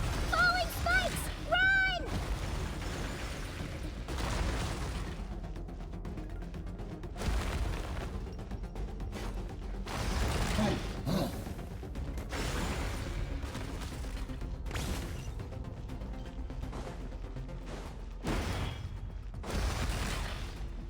Watch out! Looks like this place is about to collapse!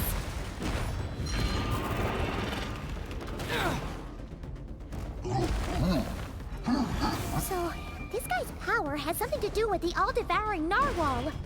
Did you know that all along, Skirk? I had my suspicions. That's why I decided to investigate in the first place. But suspicions only get you so far. I needed to verify it for myself.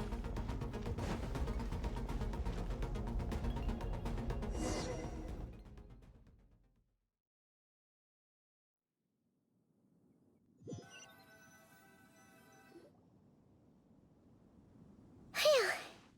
Oh, we should be safe here, right? I no longer sense his presence. Can't have followed us out of that abyssal domain. Weaklings like him will find that my power is not so easily controlled. He won't be leaving that place until he's managed to digest it.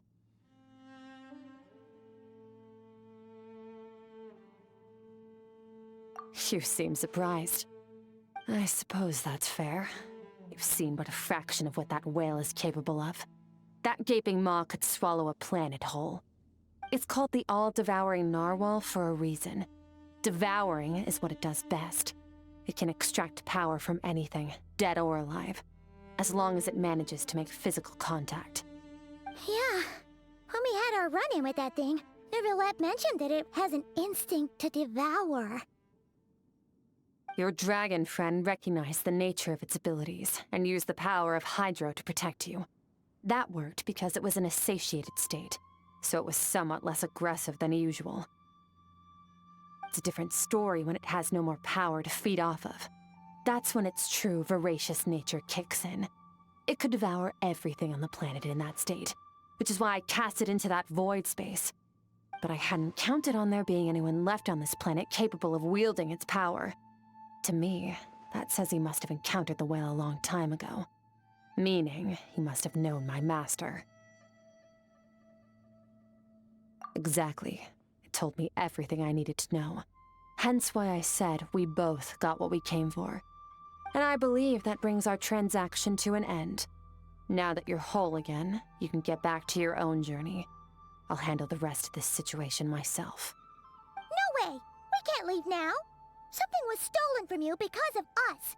We have to help you get it back. This isn't my first taste of failure or losing power. When you fall, you get back up again and become stronger. That's how it is. But what if that monster finds you before you're all better? Plus, how are you gonna get home? It's not like you can just go swoosh and open a door to the abyss again. Not without your full strength. So, sticking with us for the time being doesn't sound so bad, does it? Fair enough. Then take this. What is it? A bag of Mora. Nothing in this world is free. I know that much. I'll leave the planning to you. Hurry up and decide where to go. We shouldn't linger. We should take Skirk somewhere she can rest. But where?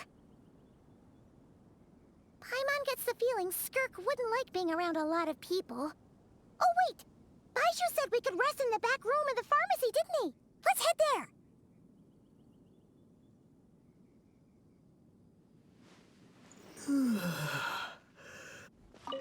He'll know something about Master. I'm sure of it. Next time, I need to be ready. Fine. It was just a scratch. It'll take time to recover my strength, of course. But adapting to situations like this is nothing new for me.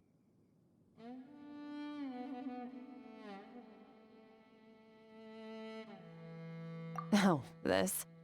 It's a star crystal suit. Abyssal energy is scarce in Tevat. Wearing this helps me access it more freely. It stores concentrated abyssal energy that I can draw from on the go. When the energy runs out, it reverts back to its original form.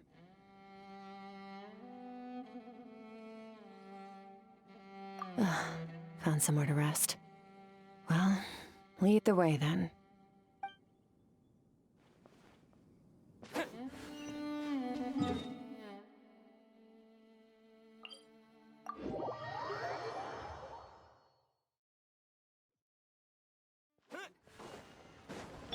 Mind the wind.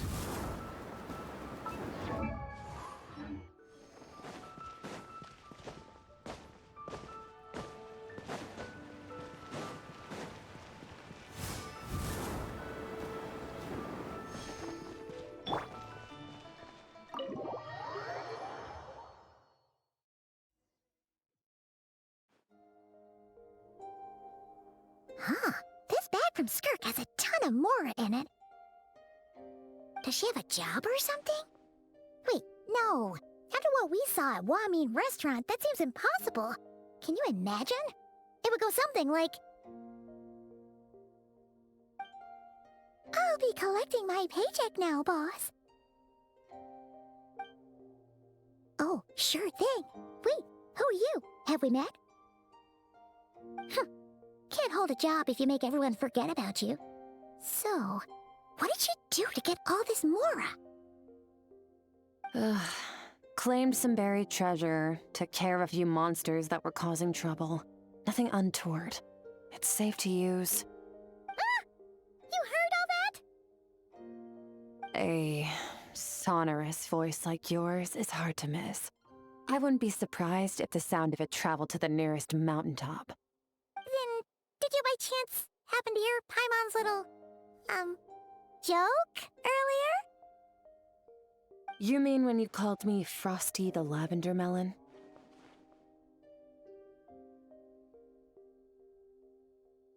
No, sorry. Paimon totally misspoke just now. She didn't say that at all. It was, a Paimon lookalike. Yeah, she's a piece of work, that one. Always impersonating Paimon and giving people weird nicknames. Okay, fine. The truth is, Paimon didn't like you all that much at the start, but things are different now. You helped the Traveler in a big way, so... What do you say? Friends? Ugh. I noticed there was only one bed. Go ahead and get some rest. Wait, what about you? I don't get tired, and I don't need rest. I'm going to practice my sword work. That should help me regain some strength. But your shoulder... Hey, don't just leave! Ah, whatever. Let her tire herself out. She'll come back eventually. Let's get some sleep, Traveler. That comfy bed is calling, Paimon.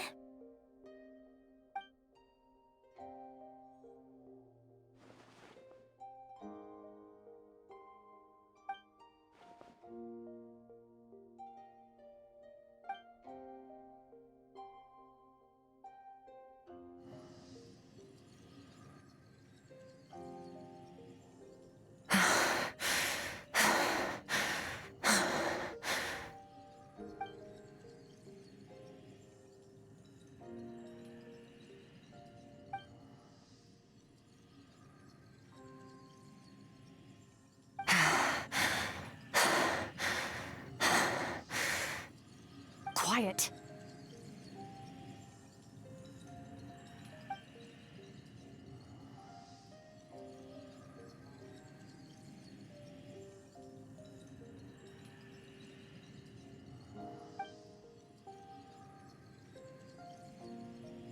Do you even remember how many of us perished in that fire?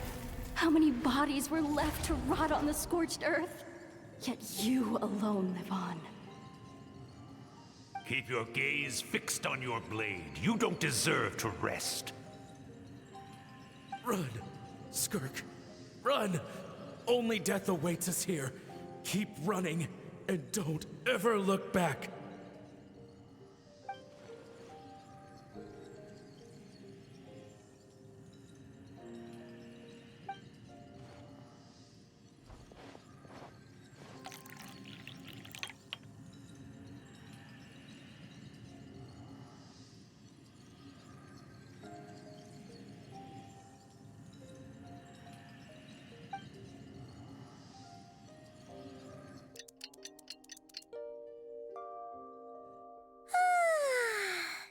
Getting an early night's sleep is the best.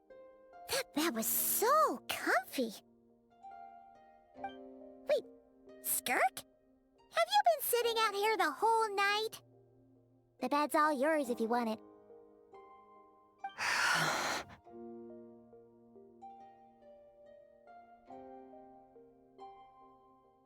About 60%, maybe 70. Whew! Paimon thought it would take at least a couple of days. That was fast. No, not fast enough. That's 20% less than last time.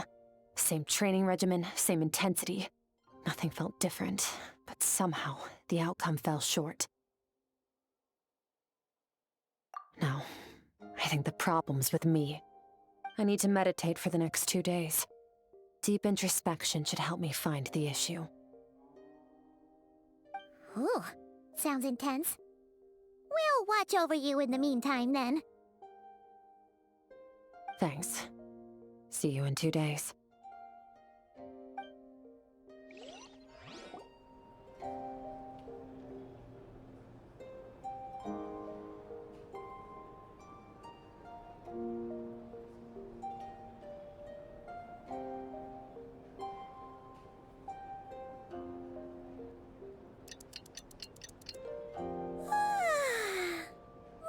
Morning!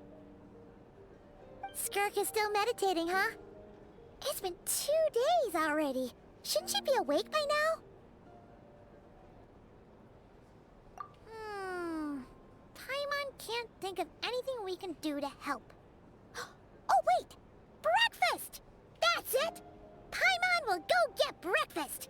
Skirk is gonna be starving when she wakes up. Be right back.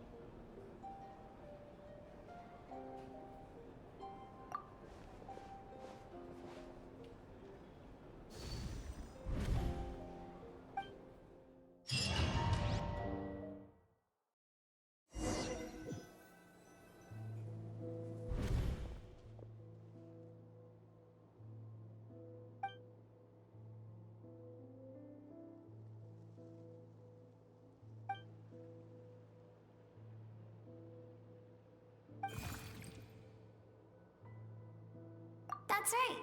This is Skirk's inner world. Think of it as the threshold between the soul and dreams. This isn't your first time here, but what you remember is probably a space covered in darkness. I only managed to illuminate a small portion for you back then. Actually, it's my first time talking to someone like this. I only managed to break free and bring you here because the injury weakened her power. I guess that's why I can speak again, too. Call it fate if you want. I think that's the word they use in this world for lucky coincidences like this, right? Now, before I take you to her, I gotta ask. You're the first outside visitor to ever come here, so what's your impression of this place? Oh, you noticed. This river represents Skirk's strength. Strength accumulates over time. It is the summation of a person's lived experience. So this river is where all the fragments of Skirk's life should converge into a single stream of memories and emotions, flowing forward as one. But as you can see, this river has been severed numerous times. It's because Skirk doesn't like who she was in the past. When all she sees reflected in the river is a disgraceful shadow of who she was, she cuts through water and rock with the sword of reason, severs her connection with the past, and begins anew.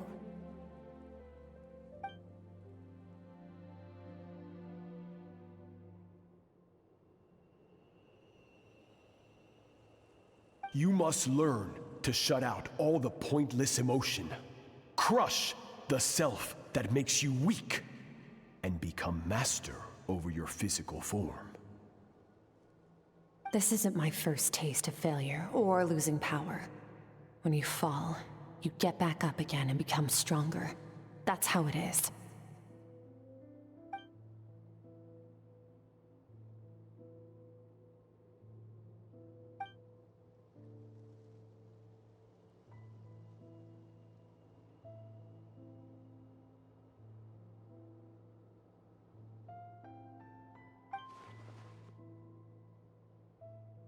The answer to one mystery invites another question, I see. Let's follow the river upstream. There among the cliffs, among the memories etched into her heart, lies the truth of it all. Soon, you'll understand everything.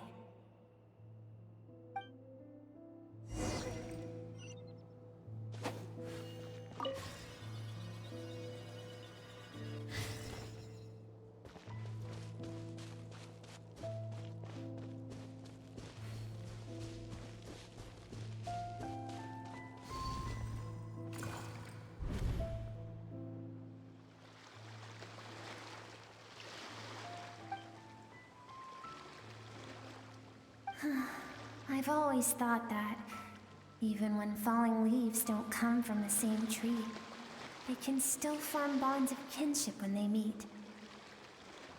Like meteors, you both made a journey through the stars. Both travelers who have landed on a planet that is not your home. Yet, when she first noticed your presence, although she hesitated for a moment, she still chose to walk away. Indifferent as ever.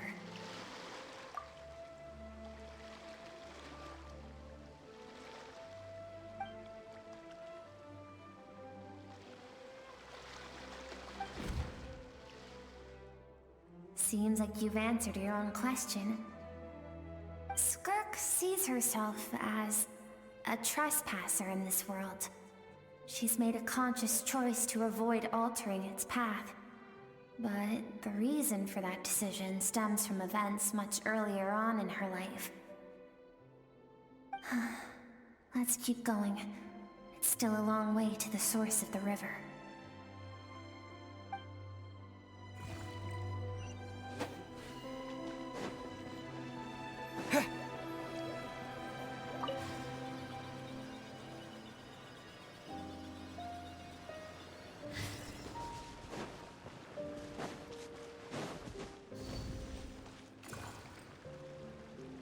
You now have what it takes to wield immense power. From this day forth, I shall teach you no more. No one can become a worthy warrior through imitation alone. I have given you fangs and claws. Now, you must learn to hunt. You wish me to travel the world beyond on my own, Master? Indeed. Make new friends. Embark on your own journey, and piece together a new future from the shattered remnants of your past. We will still have contact through the abyss, but know this. One day, I will take the life you worked so hard to rebuild and reduce it to ashes, just like the fire that haunts your mind. Why would you do that? I have told you before, fear is the catalyst for human evolution. You have tasted loss. You have known fear, so deep it can be felt in the bones. But as living beings, we all have an instinct to detach from that which harms us. And thus pain dampens over time, and the acrid taste of fear becomes but a distant memory. Yet now, I have bestowed upon you the gift of fear eternal. It will drown you in the nightmare of your childhood, or it shall drive you to defeat me, whatever the cost.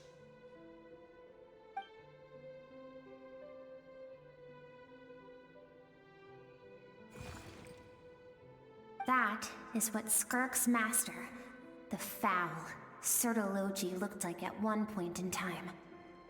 Of course, as a higher being, physical form is a triviality to him. He could appear as a beast, a human, or even a monster that defies description. The form you see him in here, clad in abyssal armor, is the one he usually wears when traveling through the stars.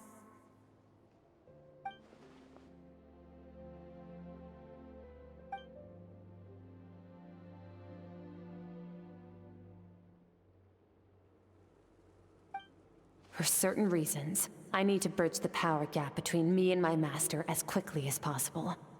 But first, I need to understand the source of his strength. To do that, I need to follow in his footsteps, walk the path he once walked, and somewhere along the way, I'll find out how to defeat him. That is my sole focus and purpose.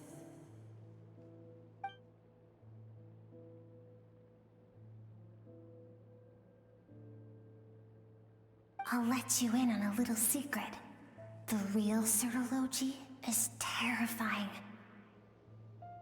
The scope of his power is impossible to understand until you experience it firsthand. It is absolute, the power to crush all things. Shall we keep going? Let's see. We're about halfway there.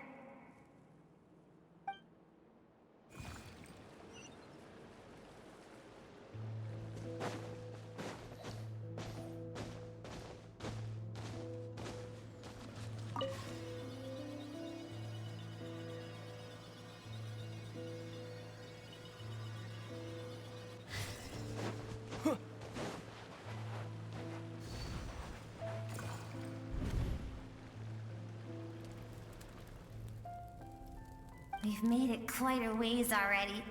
This is Skirk, when she first began training under Sertologi. I have set your broken wrist. Tomorrow, you're to train twice as hard.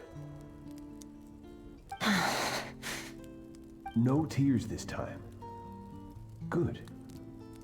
Attempting to garner sympathy through tears is a habit of the weak.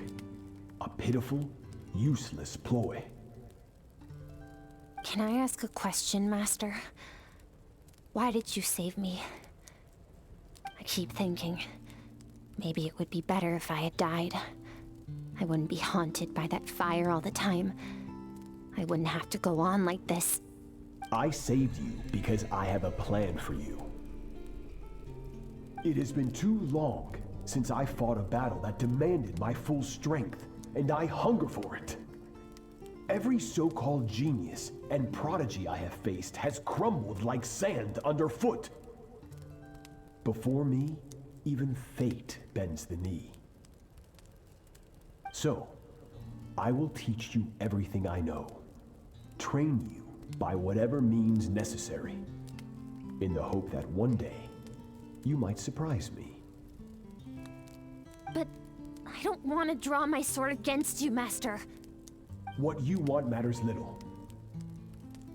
Among the boundless sea of stars, the cries of the weak are but faint murmurs that disappear into the void.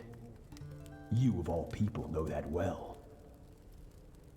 Yes, Master. From that day forward, all she knew was grueling training, emptiness, and fatigue.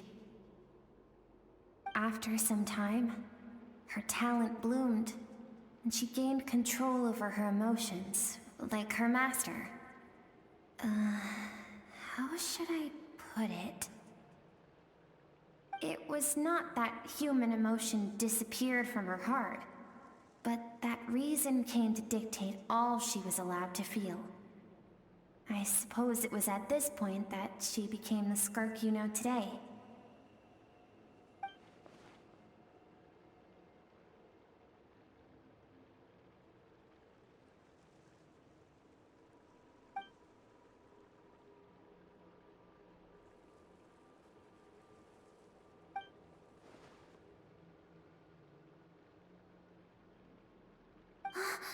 We're nearly there. I almost don't want to reach the end. Well, shall we? This is the final stretch.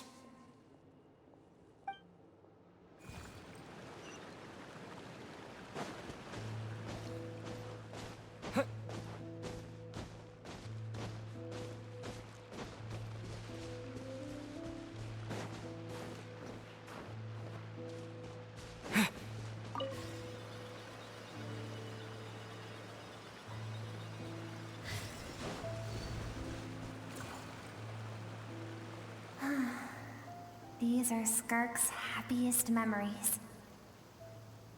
What a simple and carefree time it was.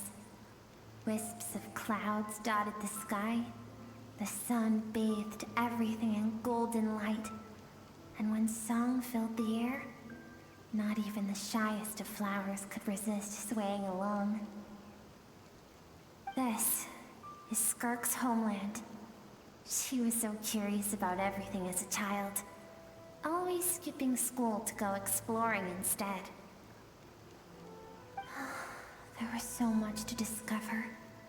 The treasures at the bottom of the sea. The secrets beyond the stars. And that merchant ship packed with adults wearing those strange clothes. Yes, the ship. That was the beginning of the end. It was a spaceship. When it arrived, the people that disembarked wore smiles on their faces and spoke of friendship. They claimed to be merchants from a neighboring planet, looking to establish trade. Skirk's parents, her relatives, her neighbors, everyone welcomed the newcomers with open arms and allowed them to explore the planet. To them, the visitors were guests and should be treated with hospitality. No one had any idea of what was to come. Several months later, an army of unknown origin arrived without warning and carried out a ruthless campaign to destroy everything and everyone on the planet.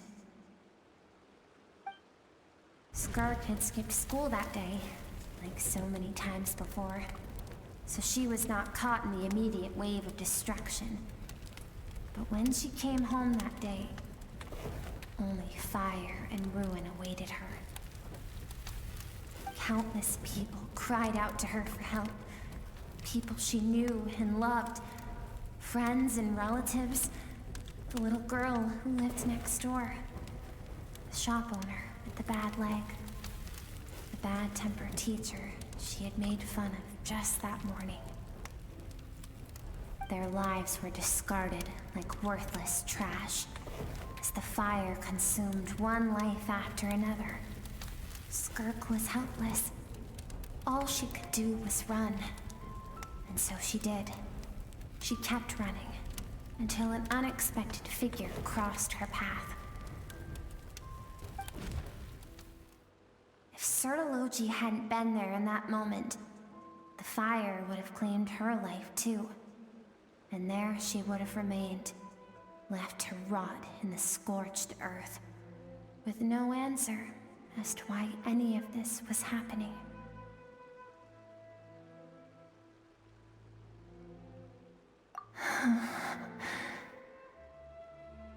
Because she and her people were seen as a threat. As the initial merchant ship explored the planet, they discovered that it hadn't always had the condition to support life. Yet there was evidence of human activity, even during the periods of extreme heat or cold in the past. Further research revealed that, over time, the people of this planet had evolved the ability to adapt to any type of environment or energy source. For that reason, the outsiders viewed them as a potential threat, and decided to eliminate them before the threat could rear its head. And so, the army was called, and the so-called danger was wiped from the face of the planet.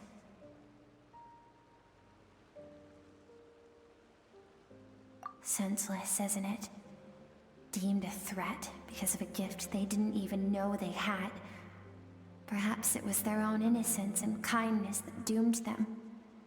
But in the end, that was lost to the blaze as well.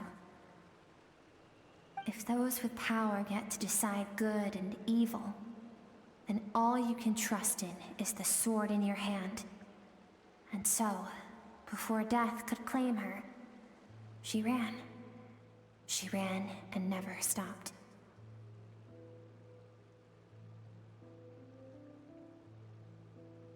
No one wants to relive their most painful moments. Well, that brings us to the end of the story.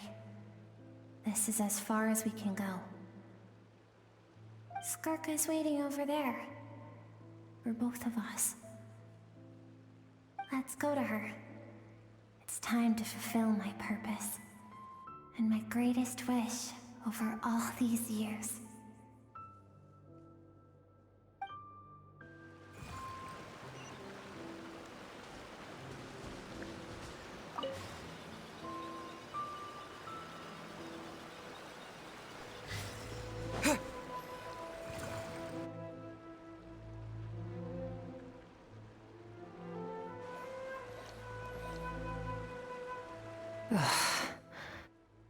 So all this, just so you could bring him here. I have things to say to you. Well, to me. I want someone to witness our reconciliation, even if it takes an argument to get there. And he is the best choice in this moment. Her suppressed emotional self. The version of herself she keeps locked in the recesses of her mind, stifled by reason. All those rejected impulses, those discarded aspects of your past selves, they are a part of me now. I am who you used to be. Someone you have refused to face for too long. So, I came to face you instead. You're wrong. I've faced you all along. And that's exactly why I keep you locked here. Your existence makes me weak. Moments of joy and longing are when we are most vulnerable. Don't forget, it was a penchant for goodness over reason that doomed our homeland in the first place. The vastness of the universe renders everything insignificant. Our feelings most of all.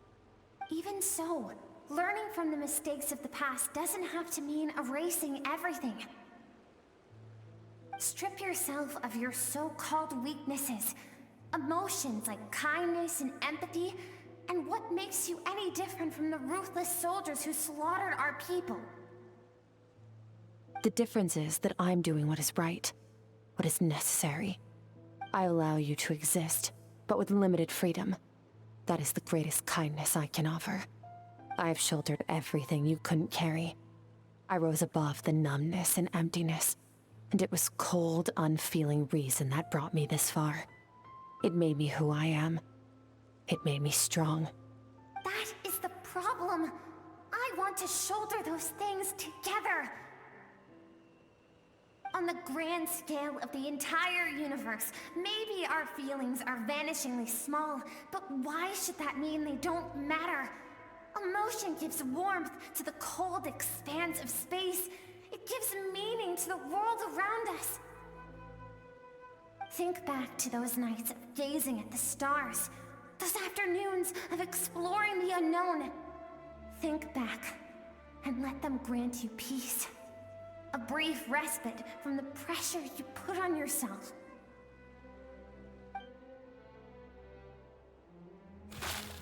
That isn't what we need. It's exactly what we need.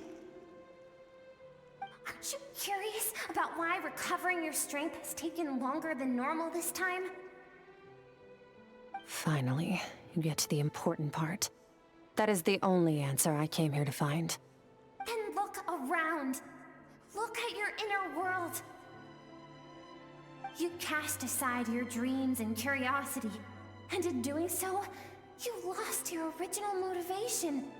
You severed all connection to who you used to be, so you can no longer draw strength from your past.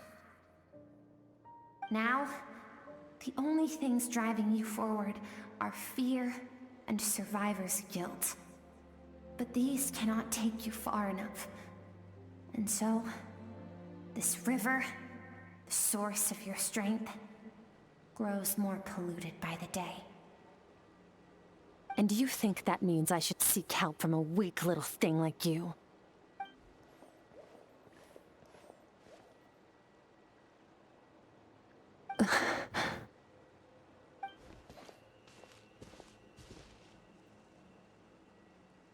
Thank you for saying that. I knew bringing you here would be the right choice. To be honest, I'm not here to argue with you. This isn't about who's right or wrong. And in fact, I agree that in order to make it through the wake of that tragedy, we had to distance ourselves from the pain through reason over emotion. But what is right at one point in time isn't always right forever. I know you will never forget that fire. I know the fact that you were the sole survivor fills you with guilt. And I know that among the voices that haunt you, mine is there too. Because deep down, you know that you didn't turn out to be the person you wanted to be. All those unfulfilled hopes are like knives to the heart. And I don't want you to hurt anymore. So even if you can't accept me, I hope, at least, that you can let go. I keep thinking, maybe it would be better if I had died. I wouldn't be haunted by that fire all the time. I wouldn't have to go on like this.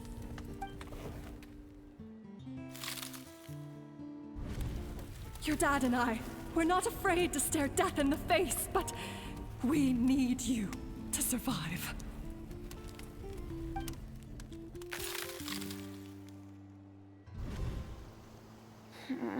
I'm sick of being a kid.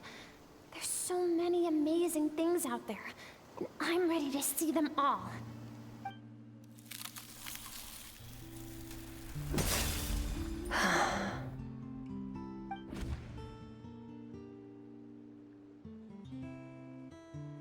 I remember. There was a song Mom and Dad always sang when we went out to fetch water. Dancing water. The sand along your path is begging for your song and movement. Will you carry this burden with you on your journey? I am not the dancing water, and you are not the burdensome sand. But if this is your wish, then I will carry you with me until the end. Thank you. should be thanking you.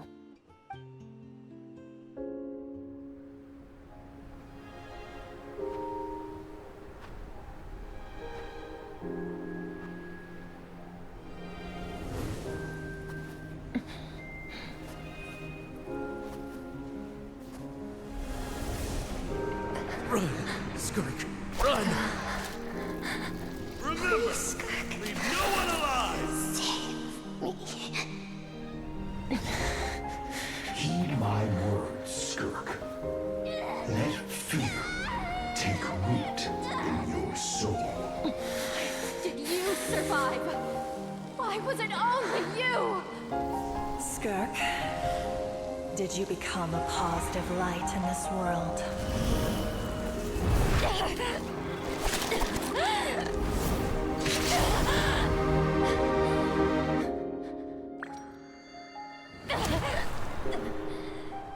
Hey, this doesn't have to be the end.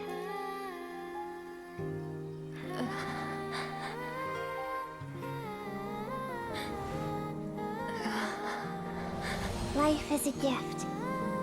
Don't let darkness claim it.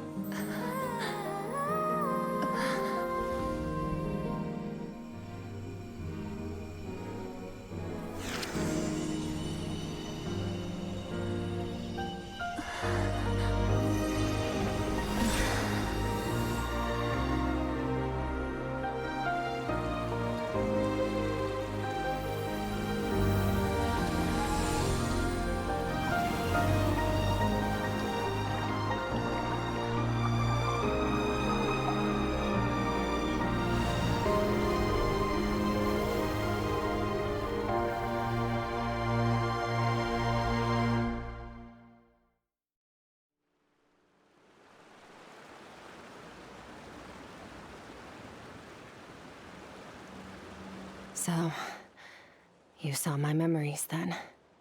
I once asked my master if survival of the strongest was the law of the universe. He said no. But in a world without order, those with no moral boundaries tend to be the ones who survive. That's why, after hearing his answer, an idea came to mind. An idea that, one day, I would create a new world order. One in which there would never be another tragedy like that fire. One in which power was not the law of the land. But that means I must defeat him. Because my master, Sertologi, is, at the core, a defier of all rules and order. Yes, and not just because of the gap in our abilities, but also because I have no reason to see him as an enemy. Although his decision to train me was not made out of kindness, he did everything a master should. He saved my life, taught me the sword and the principles of strength. And for that, I respect him.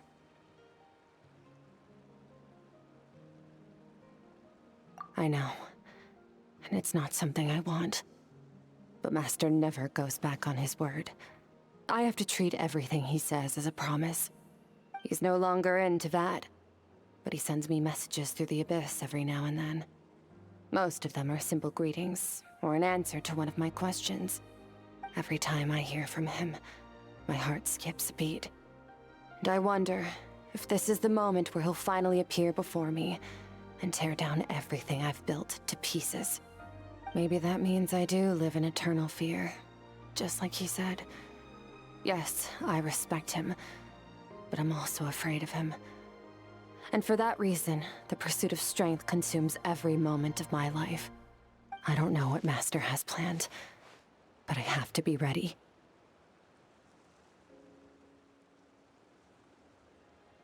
Help me? Why? This isn't your fight.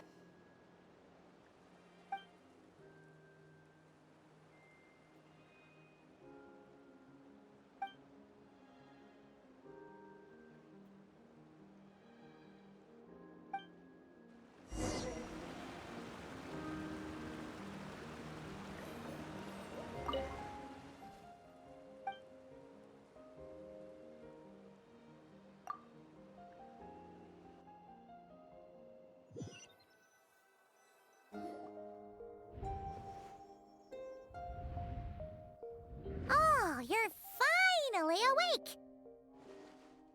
Honestly, Paimon was gone for like 2 seconds and then she comes back and finds you both unconscious? Oh, you scared Paimon half to death! You're both okay, right? What does it look like? Only water from the source can cleanse the rot and filth that flows from the past into the future. I taught you to incorporate the experiences from your journey into how you fight. I suppose what happened today will become an inseparable part of who I am. Okay, so Paimon feels like she's missing some important context. But whatever. Paimon brought back tons of delicious snacks! Let's dig in!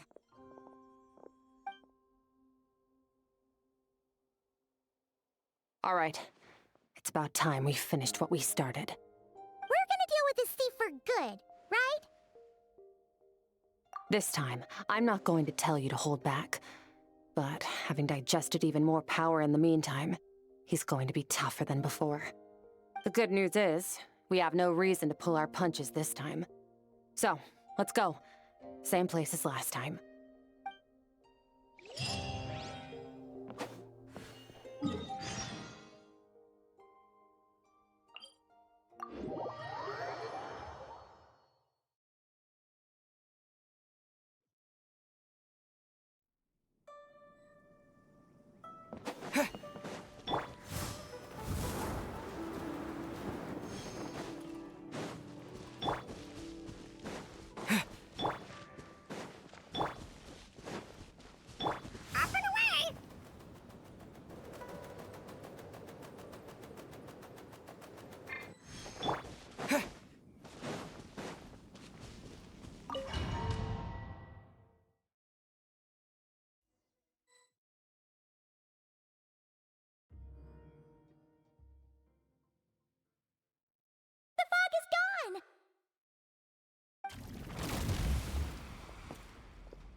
Wait, isn't that the form the all-devouring narwhal changed into?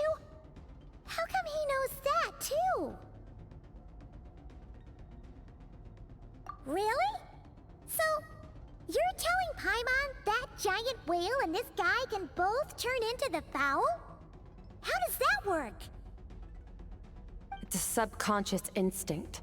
Any intelligent being who longs for his level of strength is bound to mimic his appearance. It's a natural response after encountering someone as powerful as Master. To them, he represents ultimate power. We know the person before us has encountered Master, and we know he stole a portion of my power. So it's not surprising that he would assume this form. Okay. Oh, the closer Paimon looks, the more intimidating it gets. Nervalette isn't here this time, so it's up to us. He won't have the nerve to steal again after we're done with him. Let's teach this guy a lesson.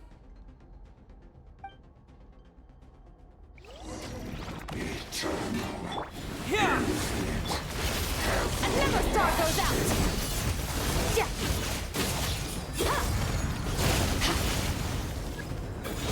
Haven't forgotten your training, I hope. Ha! Yeah. Yeah. Ha! Ha!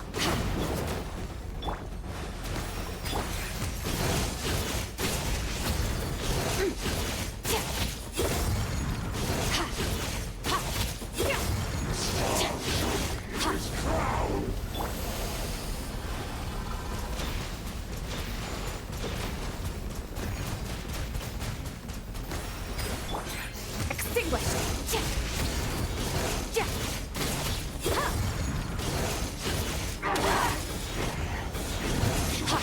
Beyond this world. Go!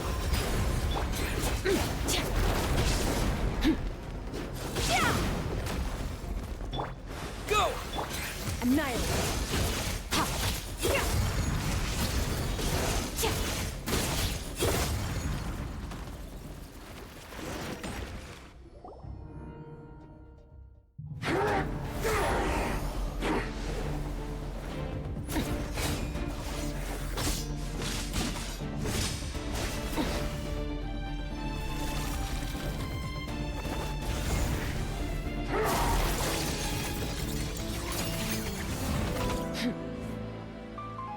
enough of my power.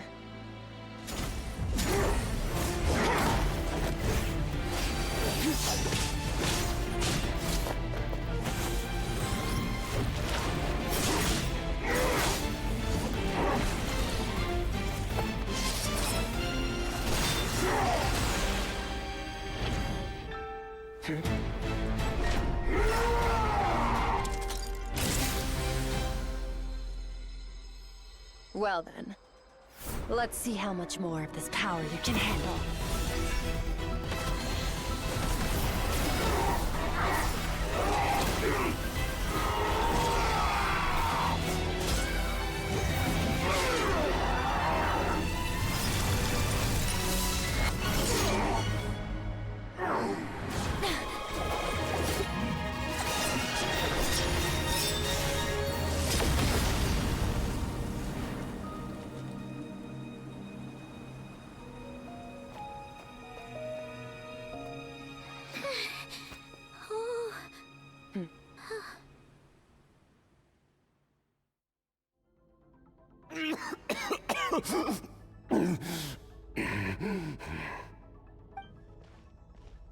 Well, have you come to your senses? You saw that my body was at its limit. So, you deliberately channeled your power into me, knowing that it would destroy my shell from within. Such power, such keen battle instincts. So you must be... Skirk, Sertologi's disciple. How long has it been? How long has he been away from Tevat? Hundreds of years. Hundreds? Sorry, it's a lot to take in. I should introduce myself. I am Skofnungar, a friend of your master and one of his followers. This is the first time I've heard your name, Skirk. But hundreds of years ago, I knew you existed. And I knew you would come here. Hundreds of years ago? Sounds like you and Master have quite the history. Care to tell us about it? Of course. Might as well take advantage of a clear head while I can. The story starts a long, long time ago. I was born into a noble family in Conria. As the eldest son, I was set to inherit our title. But I contracted an incurable illness as a child, and everyone gave up on me. I trained the sword harder than anyone else, defeated all of my peers. But it was all in vain. When other people looked at me, all I saw in their eyes was pity, or a strange glee in my misfortune. Even my parents were just waiting for me to die. Over time, my heart hardened, and I became aimless. That was the point where I met your master, Sertologi. We were similar in age, but different in background. He was born in prison, the son of criminals who had been sentenced to death. He spent his childhood wandering the streets, facing more criticism than the literary works in the Universitas Magistrorum.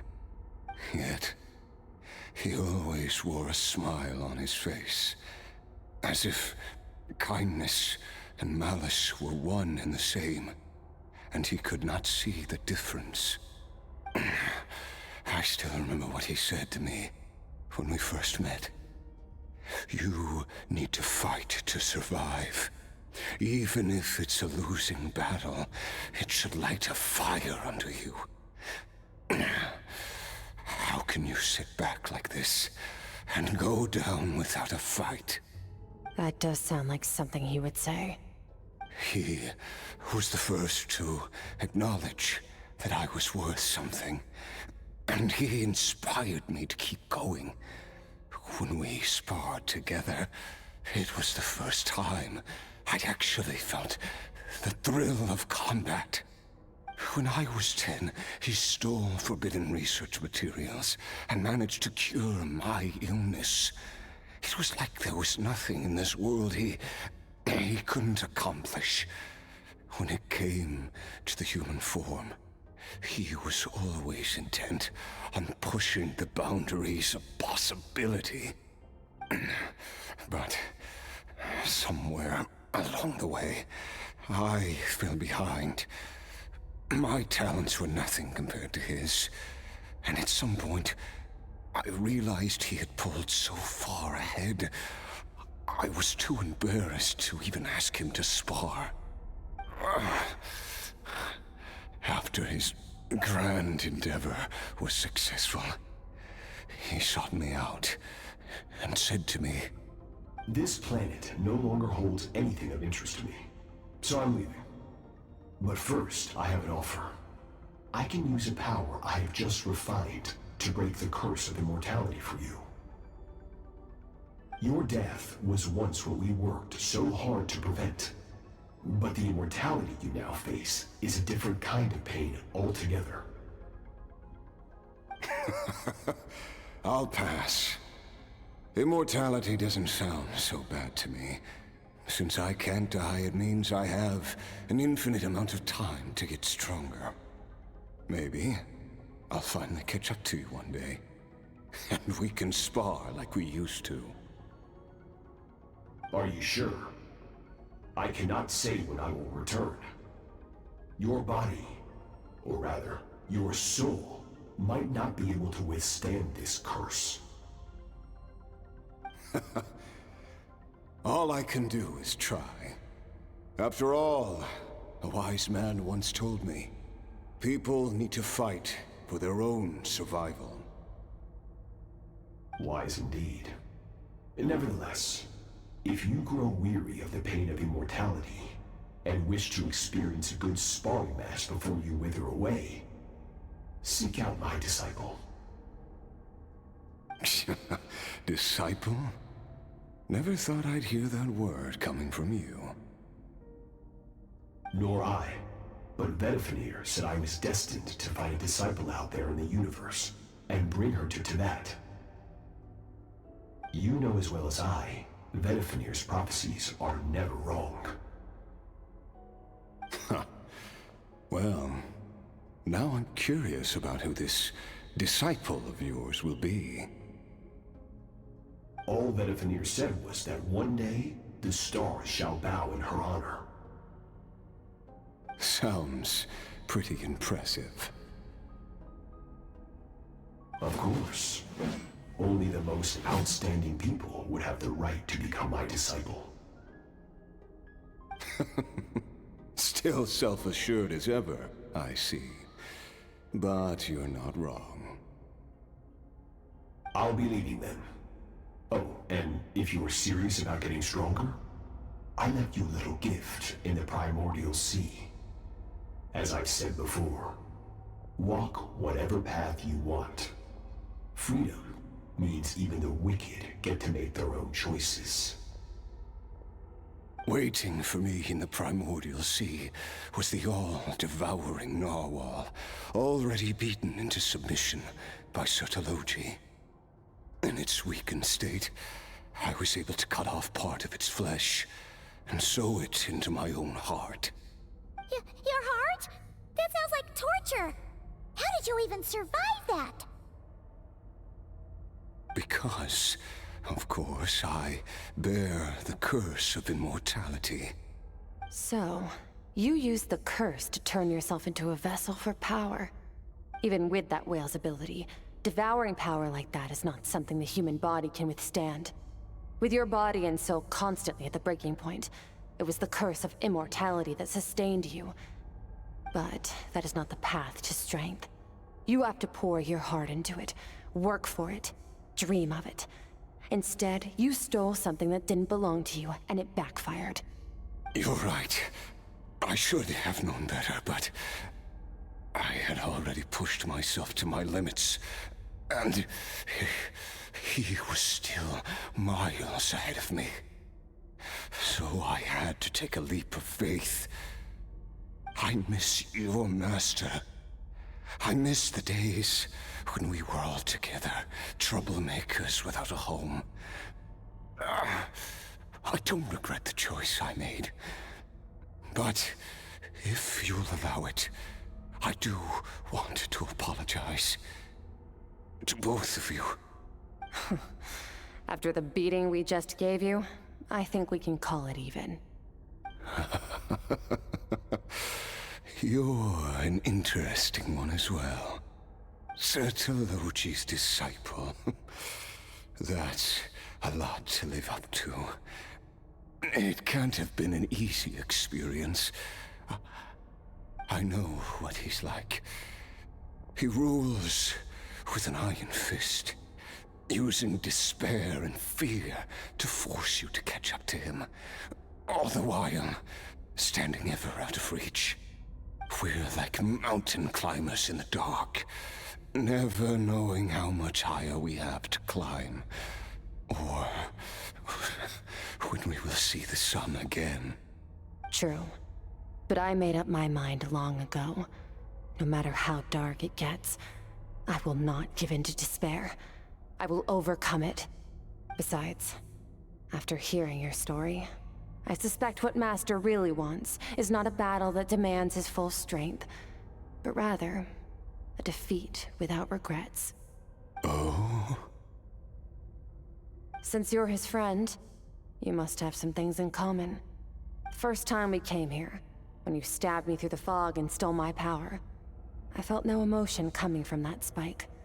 But when you had to devote all your strength fighting me just now, I could feel joy and passion emanating from your blade. It was the joy of a researcher discovering the truth of the world. The joy of an artist uncovering a temple of wonders. Interesting.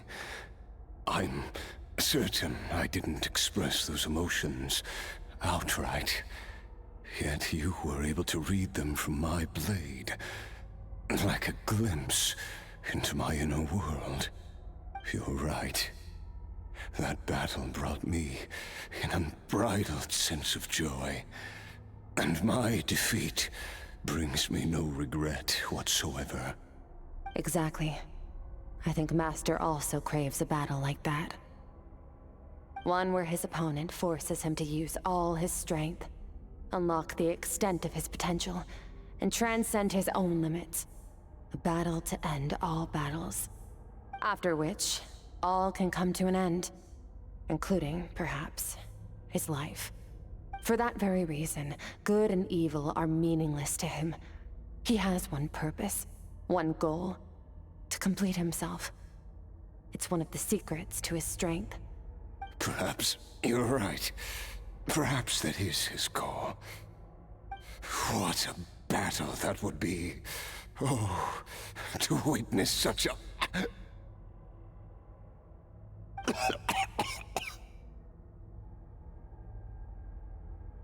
you okay? Too many different kinds of power are surging through my body. The curse of immortality allows it all to coexist, but it does not remove the pain. I won't be able to hold on to my sanity for much longer. What a shame. I would have loved to witness that battle. Sertologi once offered to free me from this curse. Now, I must ask that of you, Skirk. Can you release me from the pain? I can, but not through death, if that's what you were hoping for. It's not a suitable punishment for your crime. As an alternative, I can take your consciousness, along with all the power you've consumed, and smash it to pieces. The impurities will dissipate, and under the curse of immortality, your mind and body will regenerate. When that process is complete, you will be back to who you were before, no longer tortured by powers you can't control. But it will be a time-consuming and painful process. The decision is yours to make. I accept. And who knows? Perhaps I'll wake up in time to witness your great battle with Surtologi. I have faith that you'll be able to stand against him one day. Though I know it'll be a long and arduous road. If we are climbers in the dark, it appears the dawn has finally broken for me. But your ascent continues. At least, it looks like you are not alone on your journey. I will reach the top of this mountain, no matter what it takes. And you, Skofnunger, will be my witness at the end of all things. Whew, that's finally over. Let's get out of here. Huh! At least we don't have to make a mad dash for the exit like last time.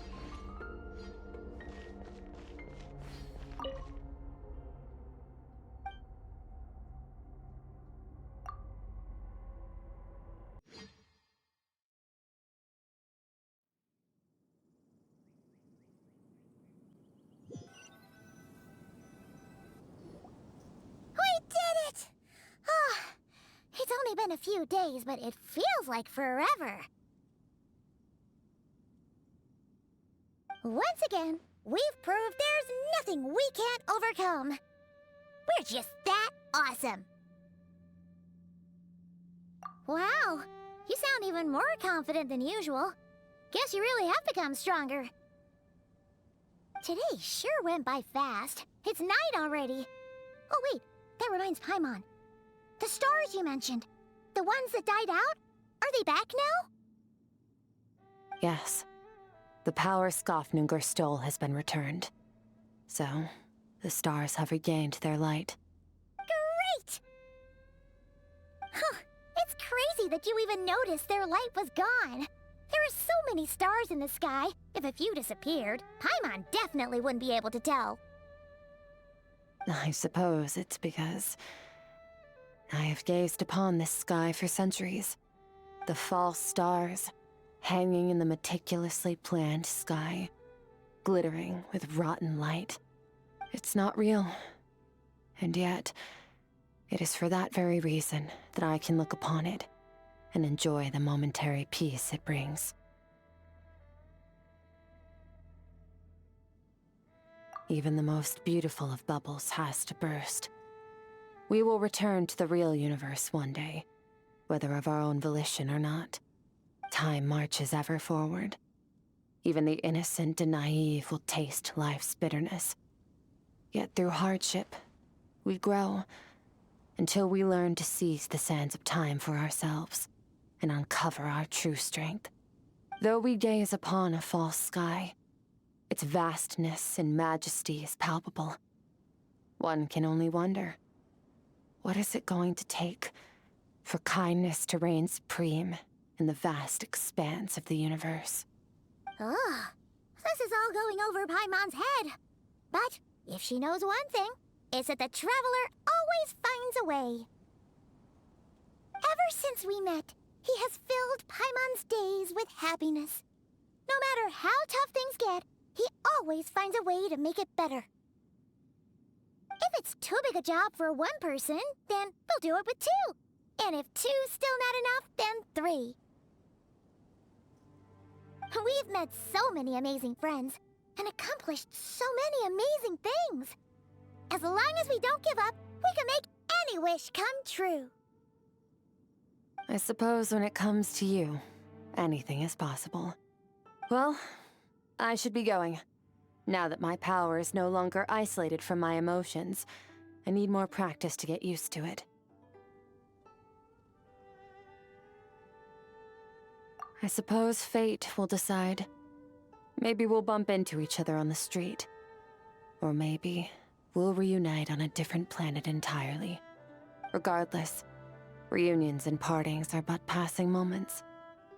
More than anything, I hope that, at the end of this journey, wherever it takes us, we stand in a world reborn.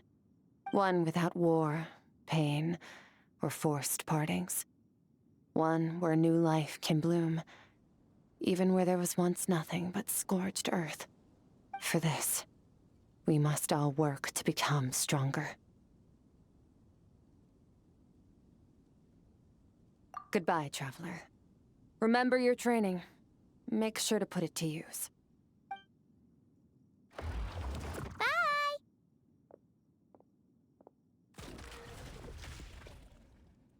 Is it just Paimon, or is she being nicer than before? We definitely count as friends after all that, don't you think?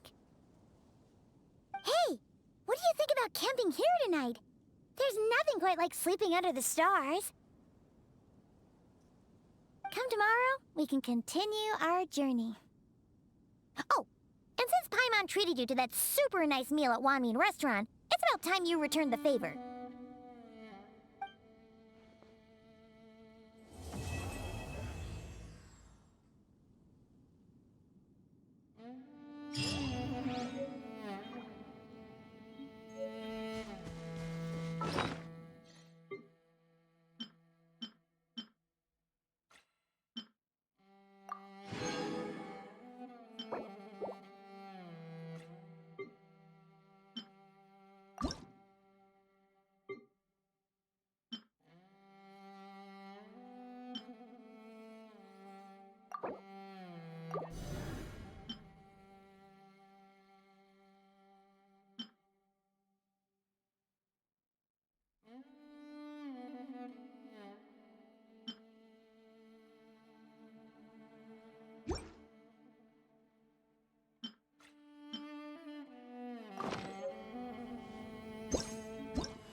The power to split and merge matter.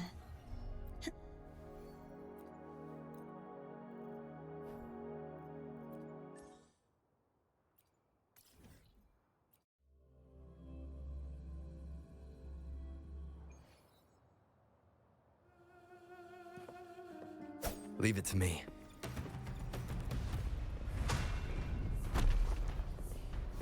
Tempest of slashes.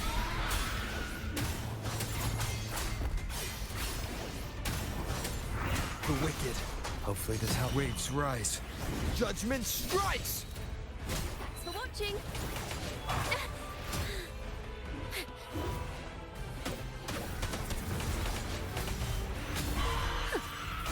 Faster. A perfect chord. Wind calls, waves follow. Annihilation! Wind rises. The wicked will face judgment. Crumble! Be gone, wicked souls!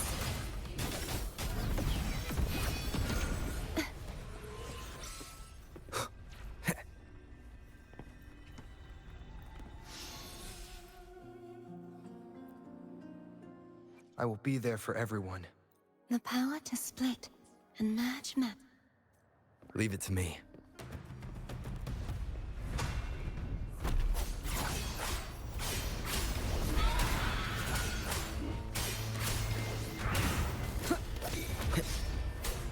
Annihilation! Hopefully this helps. I am the Tempest! Thanks for watching. Overture. A perfect chord. Let the show begin.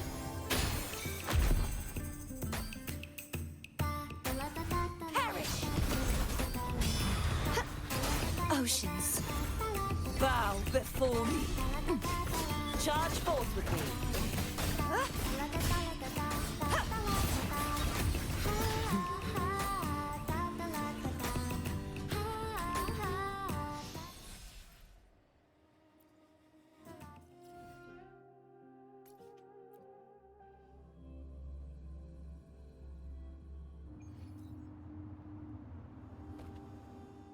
I will be there for everyone. The divinity may foresee the power to split and merge matter.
I will be there for everyone.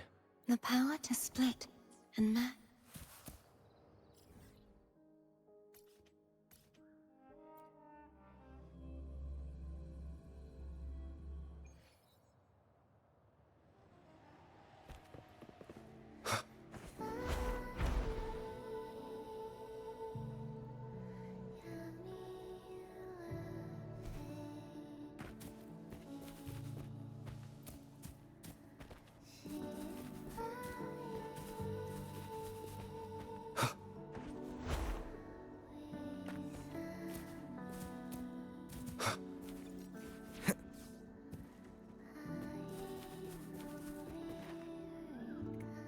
I will be there for everyone. The power within me once terrified me. I wondered how monstrous I'd become if it consumed me. But such terrors have started to fade with you.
I will be there for everyone as we head toward our shared future, leaving the past behind.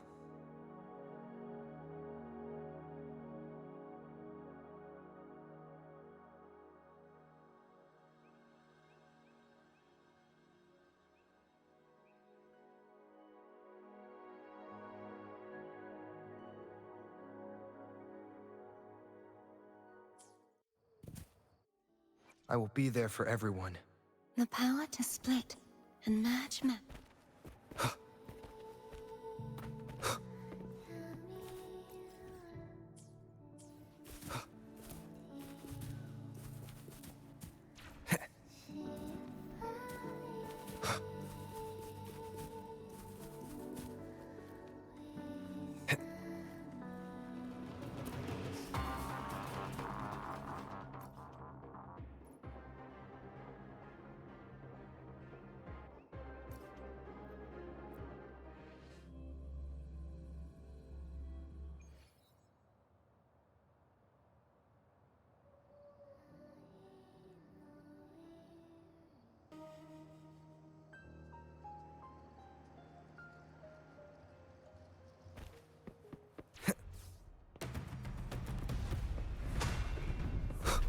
Annihilation! The wicked will face judgment! One more time. Hopefully this helps. Thanks for watching!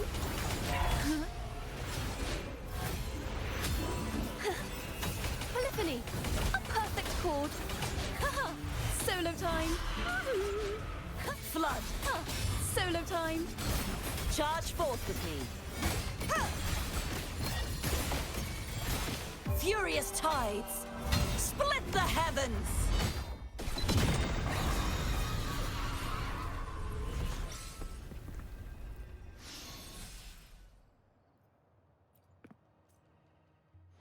I will be there for everyone. The power to split and... Leave it to me.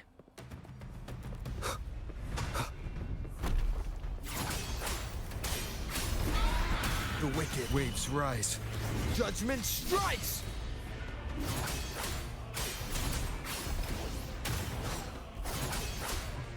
Thanks for watching! A perfect chord! Listen! The trio of destiny! Collapse! Be gone, wicked souls! True form, revealed at last. Charge forth with me.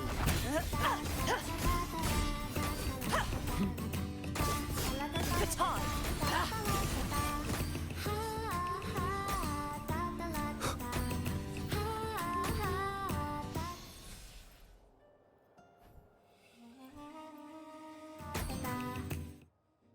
I will be there for everyone.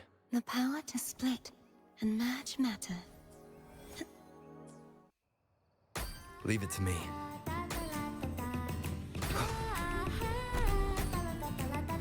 The wicked will face judgment! Hopefully the wind howls.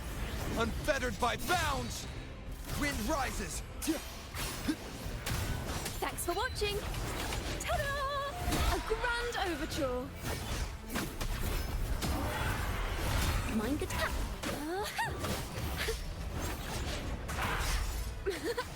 Ooh, the pitch is lowered.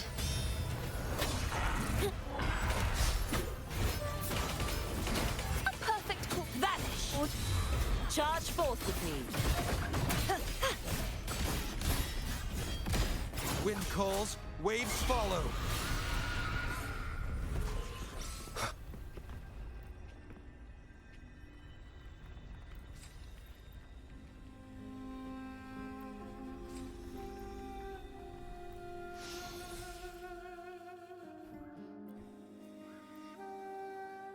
I will be there for everyone.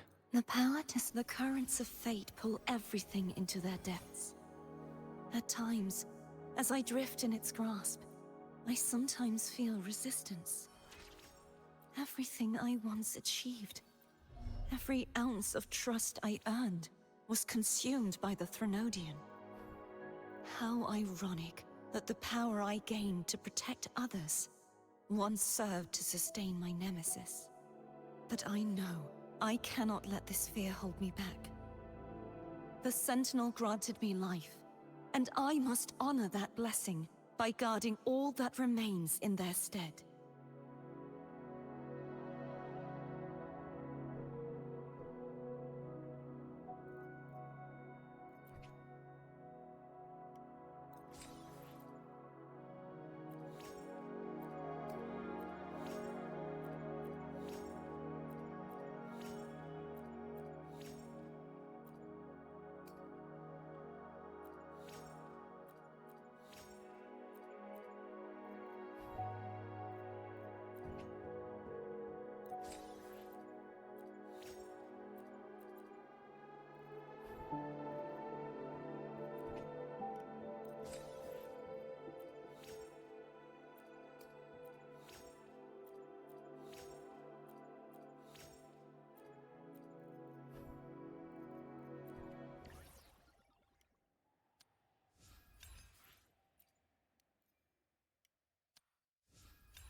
Leave it to me.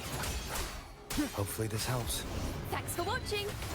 Ta-da! A grand overture. cool. Let the show begin! Collapse! Heavens, descend! Such true form, revealed at last. Rage on! Shadows must be purged. Exonerate. My blade! Purge all evil!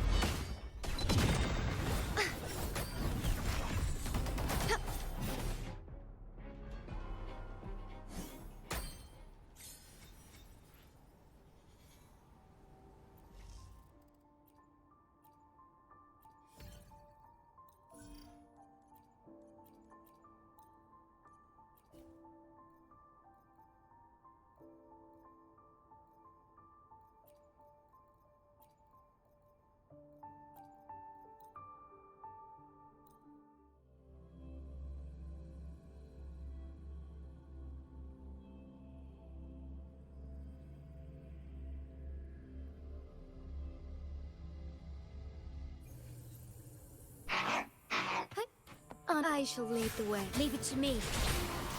The iron graft you knew.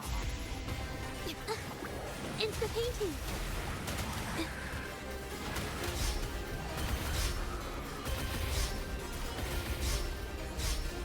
Inkdrop. Yeah! Here comes a helper. Capture the spark. Together we fight. Our lights shine through. Oh, stars, heed my calling. Evil be cleansed. Vow from the soul. Load iron graft you knew. Perish. Yay. Into the painting.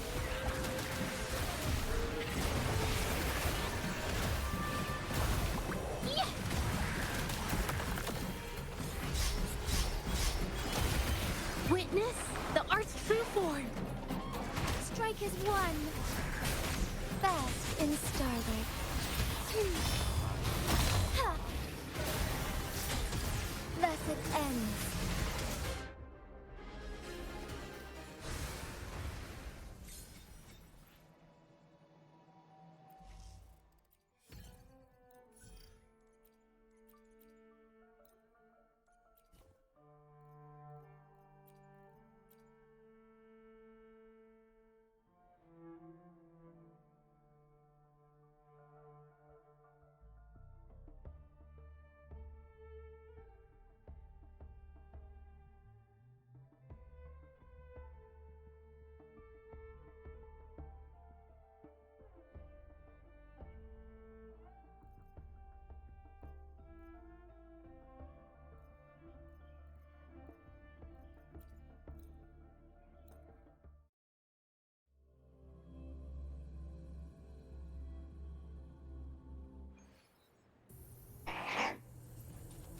At your disposal.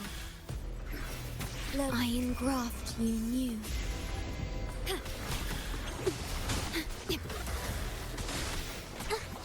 Into the painting. Witness the art's true form. Here comes a helper.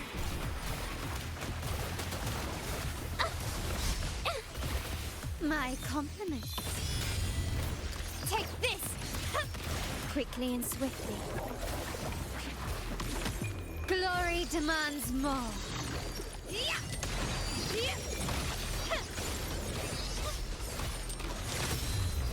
In the name of the Montellis. Still recognize me? Leave it to me. Loading. Yay. Into the paint. Art unveiled. Inkdrop.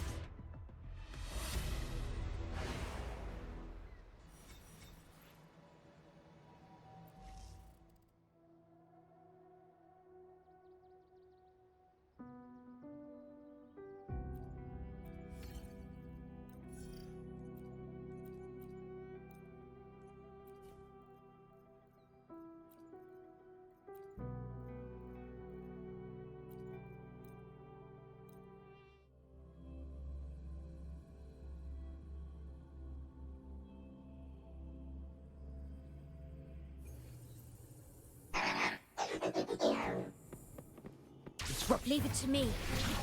The iron graft you knew. I'm fine. Tear them to pieces. I've had enough. Get lost. Your time is over.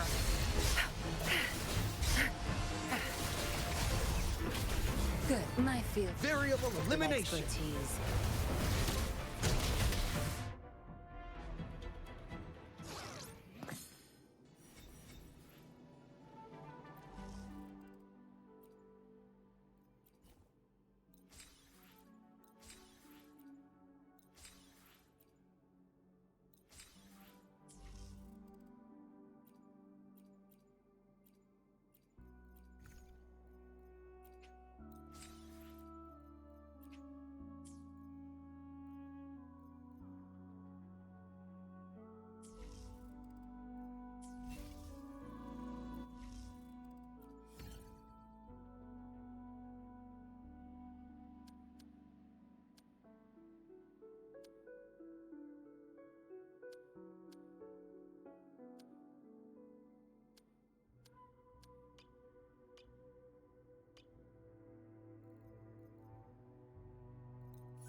The Knight's challenge has arrived.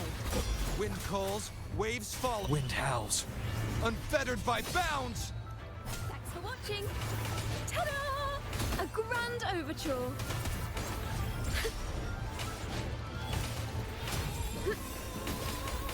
Oops. Bum note. Listen, the trio of destiny. Collapse.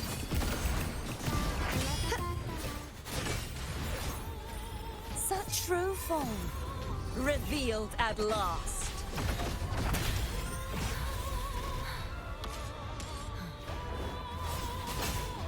Their sword shall not be shattered. Begone, wicked souls!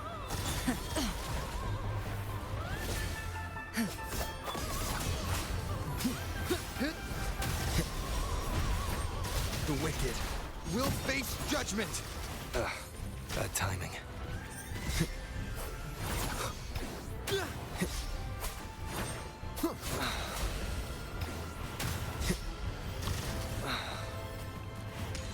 Hopefully this helps. Waves rise. Judgment strikes! Thanks for watching.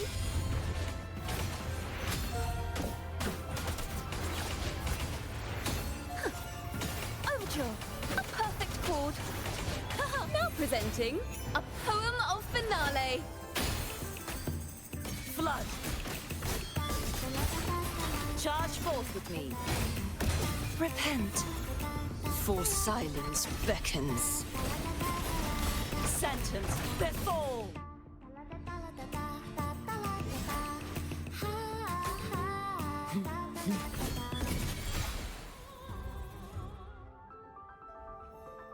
The crown.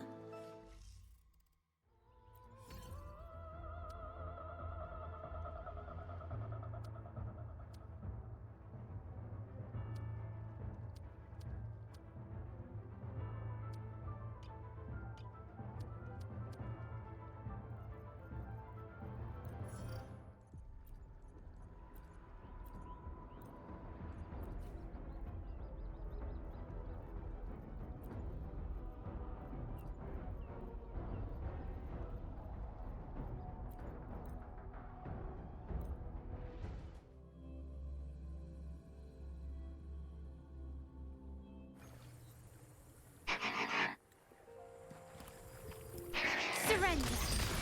Leave it to me. Stay iron graft you knew. It's the painting. comes into life. Huh? Yeah, here comes... Art unveiled! My compliments.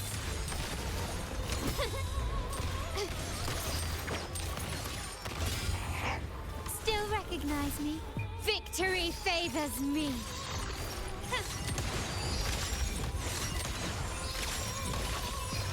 A new era awaits. Still recognize me? Found you. Leave it to me. Weak spot. Worry. Astral modulation. Dim it. Into the painting. Huh? Yeah.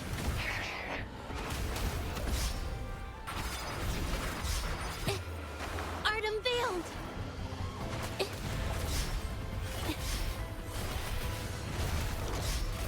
My compliments. Huh. The world is mine.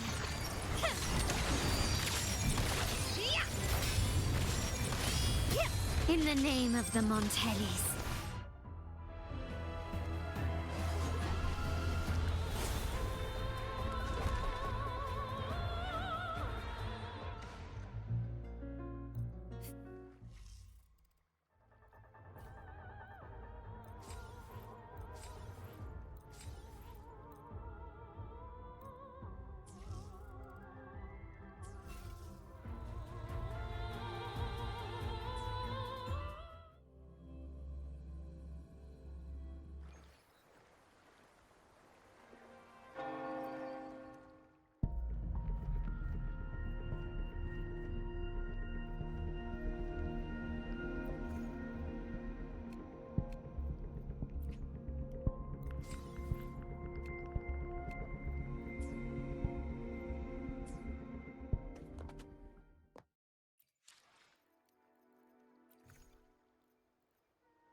The power to split and merge matter.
My nightly instinct says this way.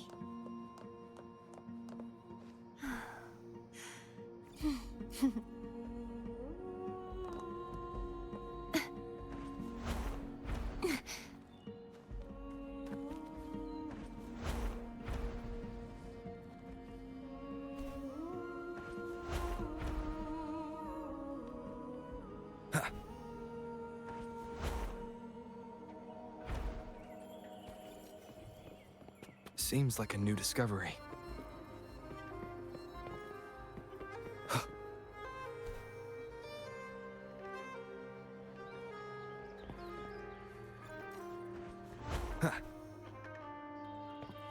unexpected discovery. Wind, guide me.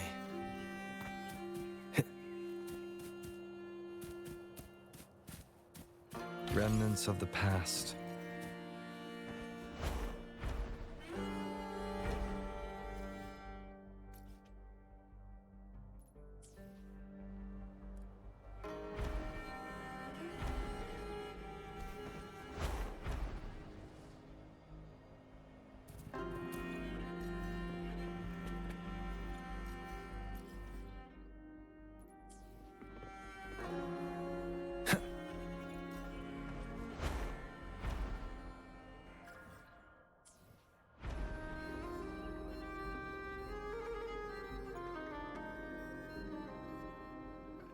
Wind, guide me.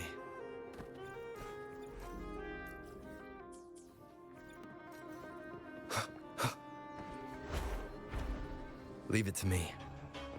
Wind rises! Keep it together.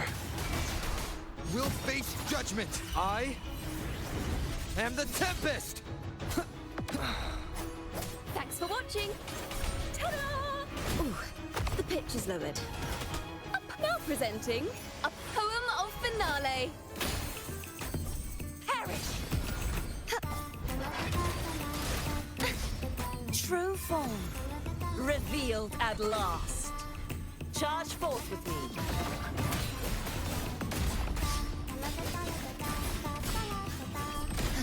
Petite. Salvation. Atonement. Windstorm. Sweep all away. Wind calls, waves follow. Tempest of slashes. Keep it together. I must not falter. Mind the tempo. Overture.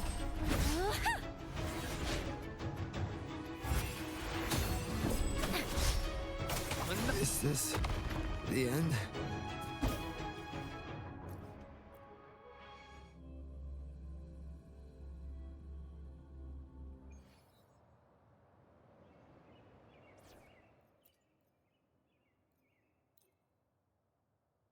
Beautiful.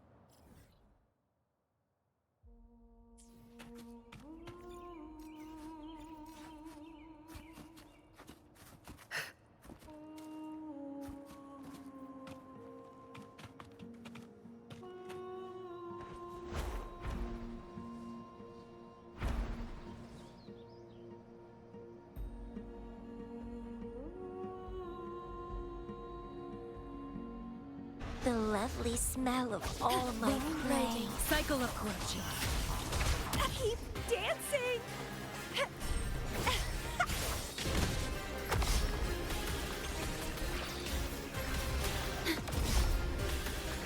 I engraft you new.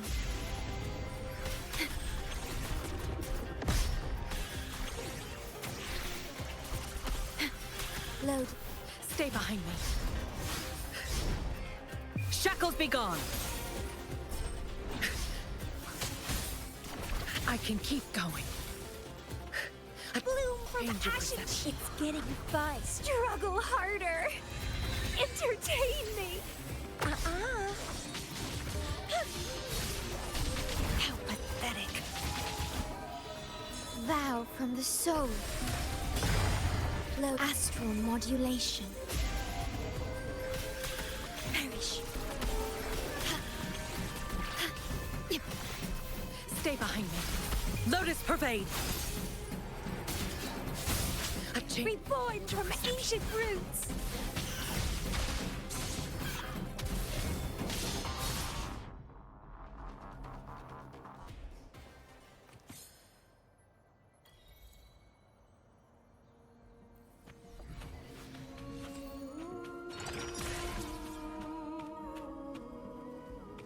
Well, please don't disappoint me.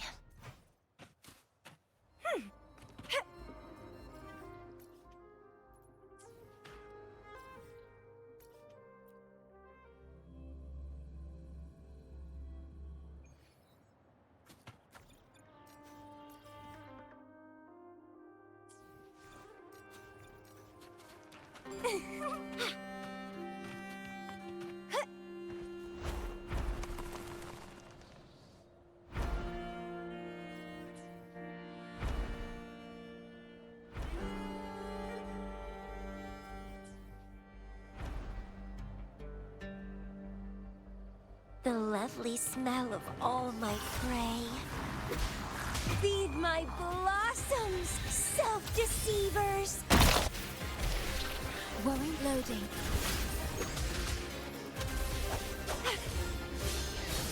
Sprout!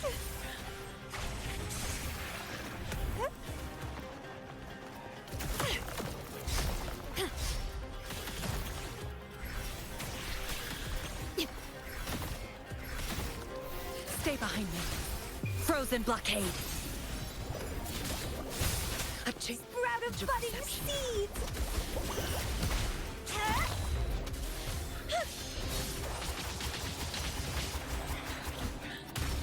Vitality? Sour!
Would you like a fun game between the two of us?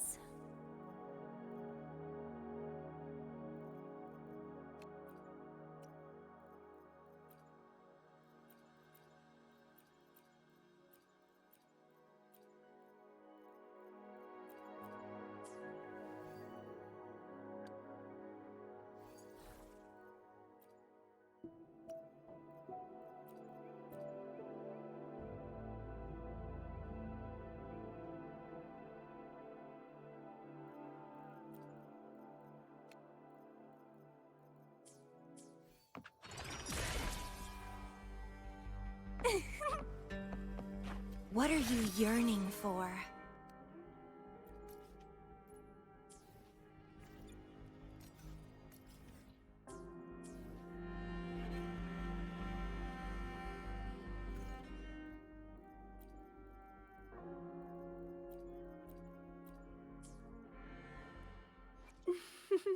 Would you like a fun game between the two of us?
lovely smell of all my prey. And twine.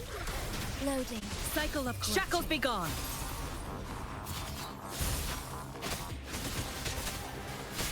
A Sprout of budding seeds. Stemming. Is there anything of interest?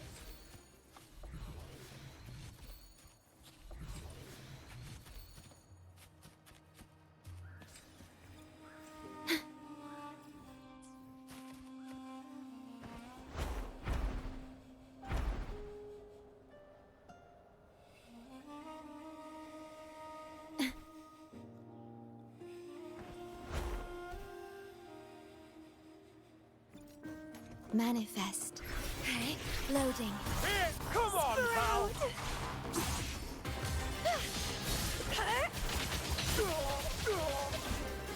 Grafting? It's getting fun. Well, please don't disappoint me.